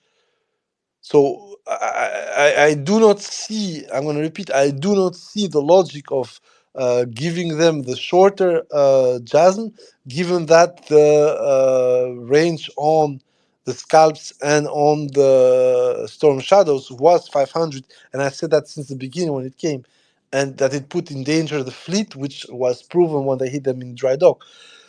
My biggest problem right now is how sustainable is going to be a fleet with two different type of planes, of which every support part needs to come from abroad. Of course, the F-16s have a lot of part donors all over the planet, but then you have the Mirage 2000s, which are very specific. And if the French cannot deliver, you need to go to the Greeks or to someone else. Other problem is that what if the myth of the Gripen uh, happens as well? They get a third plane with a completely different, profile than the two first, far more modern plane as well. Then what? What happens? And we discussed this and said that the Gripen actually for the Ukrainians makes perfect sense, because it's good for rugged terrain. It's equipped for them to be used in almost every single way as they're For using. sure, it's coming when they get in the NATO soon. They are giving them the ABs they have in reserve. Yeah. But I'm completely agreeing with you. But I'm saying, is it going to be a smart choice to send them three different jets of which they have zero experience with? And the funny thing is, we had the same discussion for the tanks. They sent three different fucking tanks, and the biggest problem that we have that is obvious right now is that whoever trained the mechanics and whoever prepared the planned sustainment quantities for parts and whatever did a shitty job or lied, because you cannot have these leopards breaking up as often as a T-72, which is exactly why most of the snake oil salesmen have told us about those tanks. The Leopard 2 was supposed to be 10 times less prone to failures. Leopard engine was supposed to be a lot more endurant than the V84 or the V46. All these, according to the Ukrainians themselves, is being proven wrong. The biggest problem right now for Western tanks in Ukraine is their weight and their motorics, and also the fact that their engines are monoblock, in the sense that you can have your transmission plus your engine together. So instead of having what they're having most of the time with the Object 432 type of gearboxes, when you can pull out one gearbox without pulling out the engine, now you have to fucking pull everything out. And there, all the shit happens, apparently. It's not properly sealed. Some parts are not properly judged. There are parts within the rolling train who apparently, according to Polish uh, mechanics, are completely worn out, and the Ukrainians haven't changed them for a week or two, which means that when it comes to repair, first thing that it identifies that how many fucking kilometers these guys have been running with them without, undergoing proper maintenance. But then, when it's compared to what has been said in the Polish army, the maintenance is fit. There is a discrepancy of 3 to 4%. So this is what is the fight I had with another retard enough with when I said that your biggest problem is that your maintenance ratio and your mean time between failures or maintenance in peacetime is absolutely not the same on wartime. And it's true that maybe the T-72 has the same level of maintenance that it fights or it doesn't, but your Leopard 2 becomes trash when it has to fight, and we're seeing those effects. Leopards have disappeared for over a month now. I will not even speak about the Challenger because it would be a disgrace. The Abrams allegedly, according to NAFOIDs, oh, you need to be trained on that for 9 months. Bitch, your own training is exactly 21 weeks from start to finish. How the fuck are you gonna train Ukrainians for 9 months? Unless you consider them subhumans or retards, which they aren't. So all these things, they get to me because I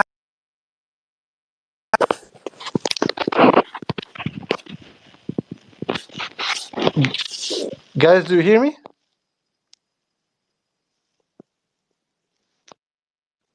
Do you hear me? Yeah, yeah. Okay. Enjoy. So basically, I have all this fear that um, everybody in this war is discovering what they're made of. And yeah, there are bright points for NATO. I'm gonna tell you guys, the ISR is on point.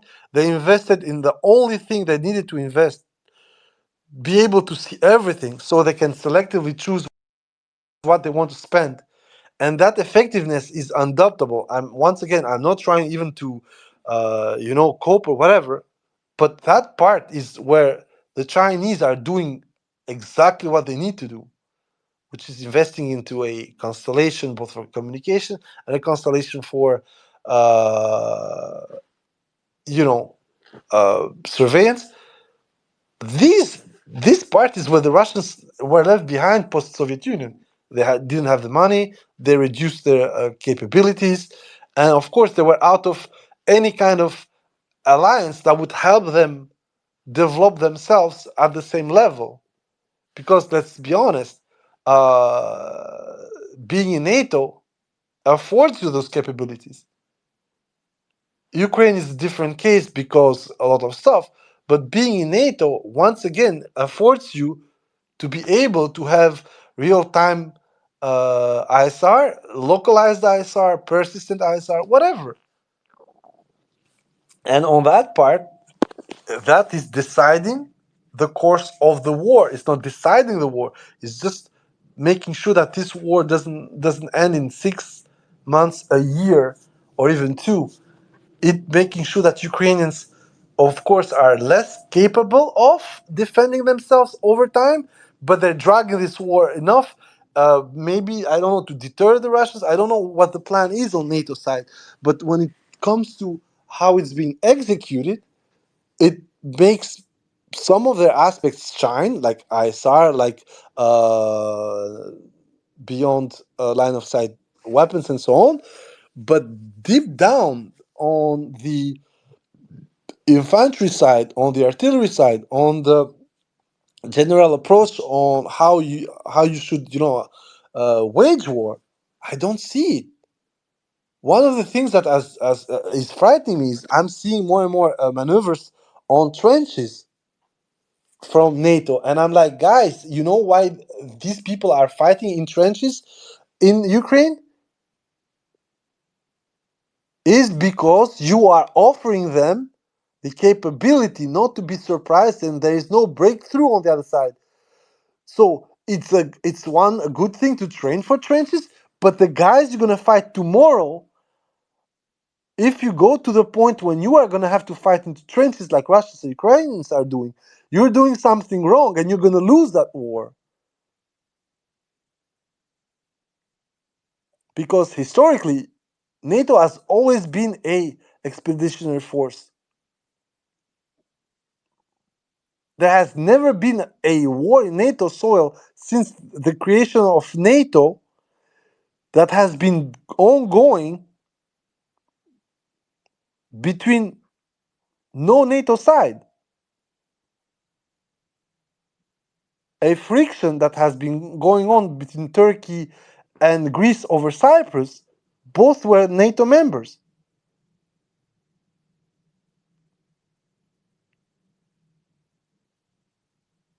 So every single time NATO needs to project itself. But if you, as a projected force, are gonna fight into trenches, so you're gonna have to be static, you better have that war next door. This is why the Germans lost in 41, 45. So yeah, good luck with that. And I have this feeling that a lot of bad lessons are being learned by both sides. Russians are now completely blanked by ISR, so they are send a fact ton of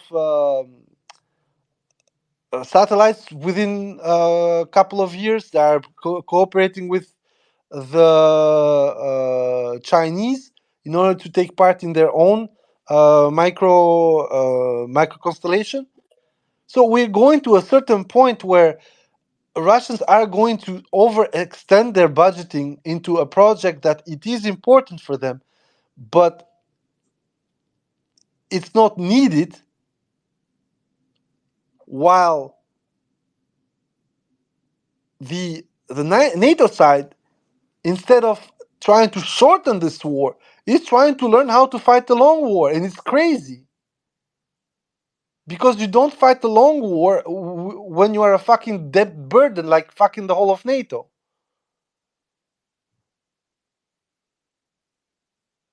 This has never happened, by the way. A indebted country or bunch of nations have never said we're gonna go for a long war. It's gonna be fine. World War One was exactly that. It bankrupted the whole of fucking Europe and literally put America in the top of the molehill. I mean, if the leadership of that bloc doesn't look in the past and say, maybe we're going to get fucked with our planning. It's fine, man. I mean, like, it is what it is. So yeah, go on, Snake. Yeah, like with regards to like people extrapolating, like what the future warfare is going to be, like people writing all this stuff. Like I just caution, like you're only seeing a glimpse of what the next generation of warfare is going to be, and really, like this is just a glimpse. Like FPVs where people have to steer this stuff manually is like still is low bandwidth compared to where we're going with autonomy and drone swarms and all that. I mean, it reminds me, by the way, there were British observers in the Russo-Japanese War, and like many of these British observers were just like so convinced that bayonet charges were going to be like so decisive in the future because there's so many bayonet charges during the 1905 war that. Despite people having machine guns and all the modern like World War One weapons, they didn't anticipate how it was actually going to be, and they really thought that you could really make do with cavalry and bayonet charges because they're still relevant in that war. I mean, this is the kind of war that's being fought where we're having the tail end, right, of the 20th century warfare, but mixed with a few next generation capabilities. Yeah, I agree with you. I agree with you. The some takeaways are bad, and yeah, I mean, on one sense, I can understand why, because there is this tunnel vision against the enemy, and the enemy in this case for Europe, NATO Europe, is Russia. But then, yeah, for America, I'm gonna say it as it is. What they're aiming at is at the Chinese, And if you are getting into a um, ground war with China, never mind where it is, you're fucked. I'm sorry. The whole point with the US is to keep the Chinese outside of any kind of place where they're gonna fucking make their volume of fire and their numbers count.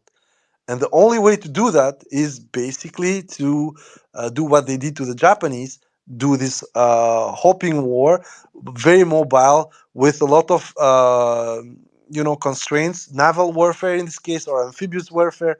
But if you're gonna start having a fight anywhere close to China on land, good luck, bro. Like, this is also something that I don't get, but it's America. They have multiple theaters in mind. So might be for Russia, might be for Europe, might be for whatever. But given that their main target seems to be China, what I'm seeing from the Americans seems extremely silly. But yeah, you never know. These guys are have weathered at least 3-4 crises as hegemons, and they're still there. Let's hope. I'm not gonna say it ends because I don't want to have a sense in history, but a bit of humility for the Americans is should be welcome. Gammon, please, man.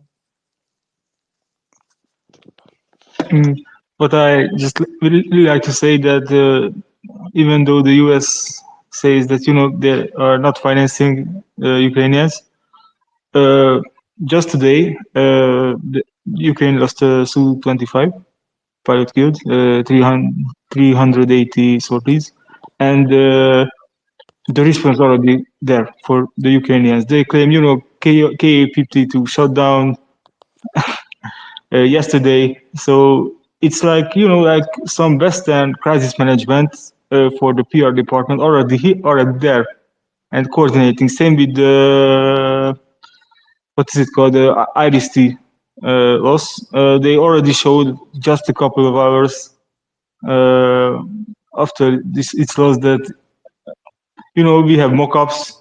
It's most like a mock-up. And it's and for the West, and it's really more and more like a narrative war in that sense. Like not it's not doesn't matter if how many Ukrainians die, and like uh, they say more and more people saying that we should deport back the male population, and I like, okay, fine, but is it going to win this war? Like, how many people are we talking about? Like, they talk about the magical 800 people, and yeah, so they want to keep this bubble up. That I do not even know what is the narrative. I think the narrative now is that everything is stable. Not even winning or losing, or what Rob Lee talking about, that by 2025 it's going to be all right. No, no, it's about stability. But I don't know what you think about this. Well, I agree is that if they try and land the war, if the Americans try and land the war, then it's going to be fine. But my fear is that they are trying to land the war in order to see how far they can get with regards to Russia. The problem, once again, this is what I'm going to uh, maybe sound a bit more less optimistic than usually, is that if the Russians agree to let them land this war, and then start to repurpose this war into something else, which is some beyond what they want to get right now. They want to get the Soroblast, demiled zone, and even maybe go as close as possible to Dnieper. I don't know exactly where they're going to stop, but if it goes from the real war we have right now into a funny war, which is getting as much as they want, and then after that just drowning the war down. just by those strikes that we're doing all at the end of 2022, which were nice and everything, but deep down the only thing they did is delay what they need to do later on, which was mobilization, war preparation, so on. So the only thing is how much the Russians want this to end. If they really want this to end the way I see it, then indeed you're right. They're gonna close every single alley for the Ukrainians, unless THD or negotiations. And then on negotiation, the problem is that I don't trust Putin with negotiating anything else but a half-assed victory. And it's I know usually I'm the first guy to say no, but you need to wait. No, right now I see Putin, once he has the Ukrainians to the point where they want to stop, Putin is going to force them to make difficult choices, but he's not going to drive the knife to the heart.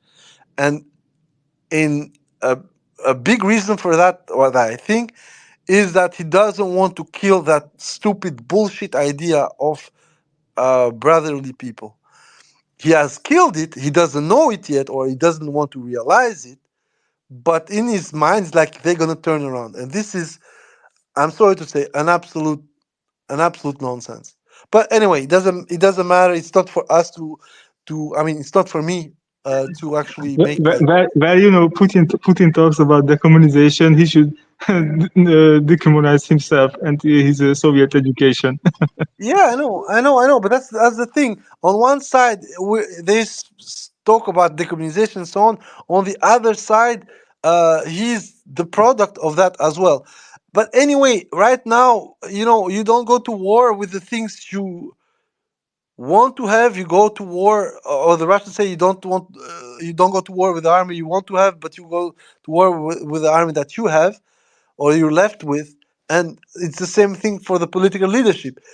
We need to give credit to this monkey that he stood the test. I think what we saw in 2022, losses wise, humiliation wise, reversals of fortune wise, uh, anyone I think would have folded. These guys just took it to the chin and said, "You know what? We're gonna fuck you over." And on that side, I see a couple of Ukrainians saying just that think what you want about Putin, but he's in pursuit of one objective. How he does it, how successful it is, it's up to debate, but he's going for it. And on this side, in Albanian we say like you cannot discuss the winner. So if he wins this shit, it's gonna be ugly, whatever, but he's gonna win it. And then he would have also all the latitude to write his own narrative on why it happened like this and why the victory is the way it is. My biggest problem I have with Russia right now is not that they don't want to win or they're not doing everything to win, is that, and this is something I want to have a space later on, is that these guys, I don't see a plan for after the war. Mariupol was supposed to be, like this plan for, but okay, the construction has been going somehow, somewhere, but then you hear this whole, not refurbishing old housing and trying to put everybody in the new housing in order to make, money. And this thing, I mean, like, I completely agree that you have to recoup some of the losses, but don't forget, at the end of the day, you're here as the boss. So some of the things that I'm seeing and I'm feeling happening, which are logical in a state of laissez-faire as the conflict right now, where it's a wild jungle on a lot of aspects, they cannot happen in long term. Let's say that the Ukrainians fall in 2025. You will need to put all that territory that you're going to control into the Russian administration and Russian law.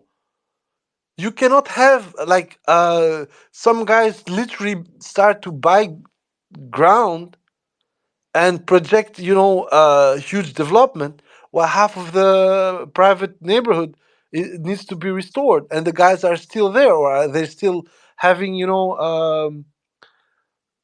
ownership certificates and stuff like that. So the point is, for as long as there is war, I see where the Russians are going to go. After the war, my problem is that they should avoid to do exactly what the Ukrainians did with the East since 1992, 1993, which was basically grinding that stuff, pressing that country, that land, squeezing it dry, and letting it in control of a couple of figures like Kolomoisky, like Ametov, like Pinchuk. All these guys cannot return in the same form and shape because the Ukrainians slash Russians of those territories are going to recognize the pattern, and it's going to cause dissatisfaction unless you want to do something different, which is bring people from parts of Russia to settle there, which is also an option. I'm not saying it's not an option. Is it palatable? But to the victor the spoils. So it doesn't really phase me out. But I would like for Russia also to have a post-conflict plan, not only just uh, the external plan, but also the internal. What are they going to do with the displaced? How are they going to rebuild it? Who's going to have the connection? We see that for Mariupol, for instance, and for the whole Azov Sea area, there are two rail tracks planned. The highway has been rejuvenated, enlarged. They're going to build a second parallel highway on the coast. Great. Honestly, I'm telling you right, guys, that I see that's a way to go forward. But at the same time, I cannot lie. I also see that a communication line that they need for the war effort. So what is next? Is everything's going to go into stasis like it happened the two first year in Crimea when it's true they spent a lot of money, but the changes were coming. It's true it also came before because of the uh, like blockade towards Crimea by the West. That anything that happened in Crimea was to be Russian or wasn't to be. But overall, like there needs to be a solution, and there needs to be a kind of reconnecting with reality and the logic. You can say that Crimea is Ukraine, but they speak in Russian in there. So on both sides, this needs to be recognized as well. Anyway, sorry for the rant, guys. I think that the post-war needs to be, thought over on a later space. Right now, what I'm really thinking is, and I agree with Gammon, is that there is a lot of PR and a lot of performative moves that are coming on. My biggest problem I have with Ukraine is that they, I think, let the chance slip through last year early on to try and go the Russians into any kind of ceasefire, like maximum January or February, on the back foot of their successes in Kherson and in Kharkov, and now it's just deteriorating. It's deteriorating. And my biggest scare is that that deterioration doesn't get a victory for the Russians, but it gets a huge problem with the follow up of that deterioration long term. Allow me to answer you differently. Is that instead of the Ukrainians taking the L and going home and start rebuilding, I think that society is going to plunge into a slight period of anarchy with a lot of guys that would pin the loss on Zelensky and friends, on those who are in power. And the biggest danger is not a large dissolution of the state or of the power, but a friction which has only one answer. So all those guys who were to the trenches, all the ideologists, or all the fanatics of whatever bullshit their belief, those guys, the only way the Ukrainian state is going to be able to deal with them is that either co-opt them and send them as terrorists on the Russian side, or take them out. And the taking out part can be extremely problematic, while the using them as, well, basically terrorists and agitators on the other side has, of course, a great deal of benefits for them. However, don't forget the coin has two faces, and the problem with the tail being terrorist activities by fanatic pro-Ukrainians also means a reactivation of the front if the balance between the two countries stays the same. And I'm not sure that the Ukrainians are ready for pushing that level of violence or problematic in the Ukrainian so-called Ukrainian occupied land that would, you know, reward them with a restart of the hostilities, with the Russians being still head and shoulders above them. And also, yeah, that's the problem. The Russians will also probably reserve themselves a kind of reply like Israel and Palestine. So this is the thing. I don't see how the Ukrainians are envisioning the end of the war with a loss. With a win, I'm pretty sure that they are wanking into asking 1 trillion to Russia and demilitarizing Belgorod and all that shit. But with a loss, I don't. It seems to me that they haven't thought about that. Thank you very much, guys. Yep. No, go on, man. Well, as I see, as this war goes, as both sides make their drones, like the Ukrainians are getting more homemade as the war goes on, more 3D prints from the old Soviet ammunition, while the Russians are completely autistic about drone ammunition. They make, the OFHPs, they make the KFHPs, which are anti-tank, and they now make FPV serial ammunitions, and just shows that one side produces, the other is not. The other one is not. The other one is just, make something in a shed. But sooner or later, the one that has the factory wins. That's all. Yeah, I don't know. On that one, we have discussed this multiple times. We are seeing on one side small workshop style production on Ukrainian parts, especially for ammunition, and on the other side, a rather crude but serial made ammunition on the Russian side. So you can see the difference between the very centralized top-down approach that the Ukrainians are supposedly trying to get, but at the same time, Ukrainians are boasting that because they have 16 different companies, they can innovate faster. I'm like, this makes no sense. This makes absolutely no sense, because if they were innovating that faster, we would have seen results on the field. Right now, the results are just based on the fact that they are on defense and the Russians are on attack. That's the only thing. We saw the difference where they were on attack. There was none.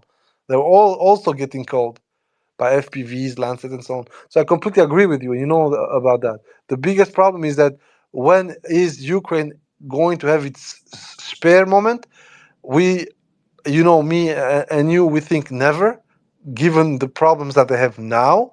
The only, productivity boom and zoom they could have is for things like FPVs or, any kind of low capability, shorter range equipment. But for long range stuff and like that, it will still be like boutique manufacturing, and we see that with their alleged attacks with long range drones. We're speaking maybe 40, 60 the last couple of weeks, and that's it. Meanwhile, there was a picture, I don't know if you guys saw it, of Russian-made Geran with the serial number 2400 or 2349. That's the difference, guys. That's the difference. Those motherfuckers have sent Russian-produced drones to the tune of 2,400 pieces. On the other side, you have the Ukrainians who are boasting that they sent 5 a night, bro, and then nothing for 2 weeks. And I completely agree with you. You know that we share the same opinion on that one. So, guys, up to you. I don't know if anyone wants to intervene more. I'm sorry, it was a bit of a rocky space because the first one I had this feeling that I wasn't listening to myself. There was no sound. Apparently, it was not true. Uh, Can I say something yeah, go, go. Of course. regarding the mesh of different techniques, flying technique? Yeah.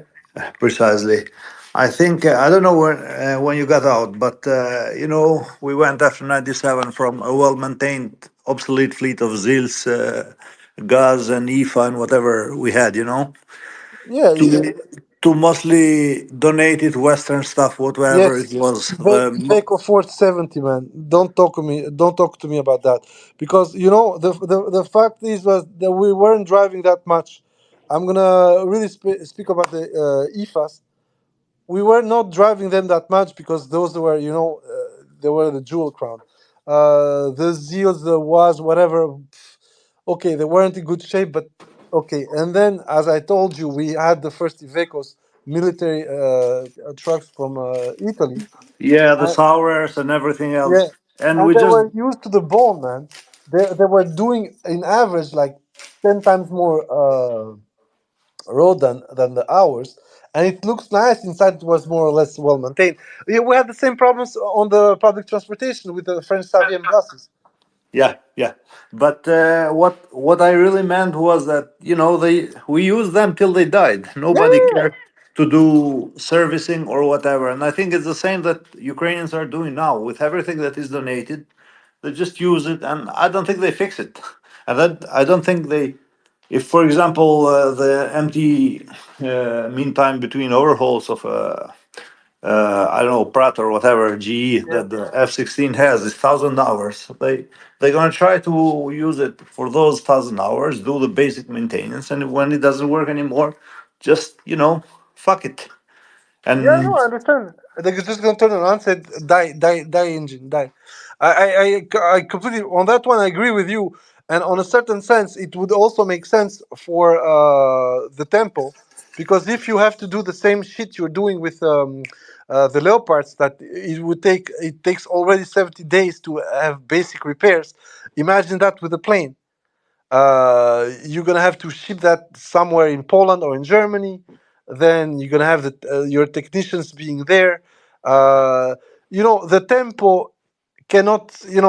It's a very very critical commodity right now. The airplanes, and therefore, I think the Russians were counting the fact that the resource would be completely finite and done. This is not the case because they made the mistake, and you were right, and I was wrong. Um, their refurbishment centers, maybe they weren't up to task, but for what they needed them, like 24 to 30 Su-24 engines, pah, they could do it because it's not that the Su-24 is flying 20 hours a week. The only thing they need with it, fly off, go 100 kilometers to the direction of Crimea, lob your Storm Shadow, go back. Top max, the flight is gonna take you what? An hour 10? Yeah. And this is how they're gonna keep going with the Sus, for instance. For the MiGs, that's something else, and that they had huge help from Slovakia and Poland because part of the MiGs that they got were probably cannibalized straight up to sustain the MiGs they had in the inventory, and the other part was flown. So on that, I completely agree with you. Right now, Ukrainians are beggars can be choosers, so they will just keep the tempo. Never mind how much they need to cannibalize or destroy the resource. Given that for once they do not have a problem of theoretically a problem of getting resupplied. F-16s, they are almost everywhere, and I'm sure that America, if push comes to shove, first thing they're gonna do is grab some that are still in active service and send them over there. So yeah. Okay, guys. Thank you very much. It wasn't planned to be this long and go this broad, But thank you very much once again. I'm sorry it was a bit of a rant at some points. I just wanted to give to everybody this feeling that we can gloat right now. Everything looks fine for us, as much as we can call it fine. Okay, Demon, I'm adding you, bro. Um,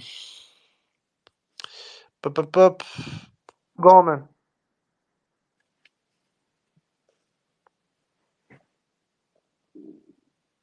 Yeah, go on, Demon. I love you, Zigro. You know, you're my favorite. Thank you very much, bro.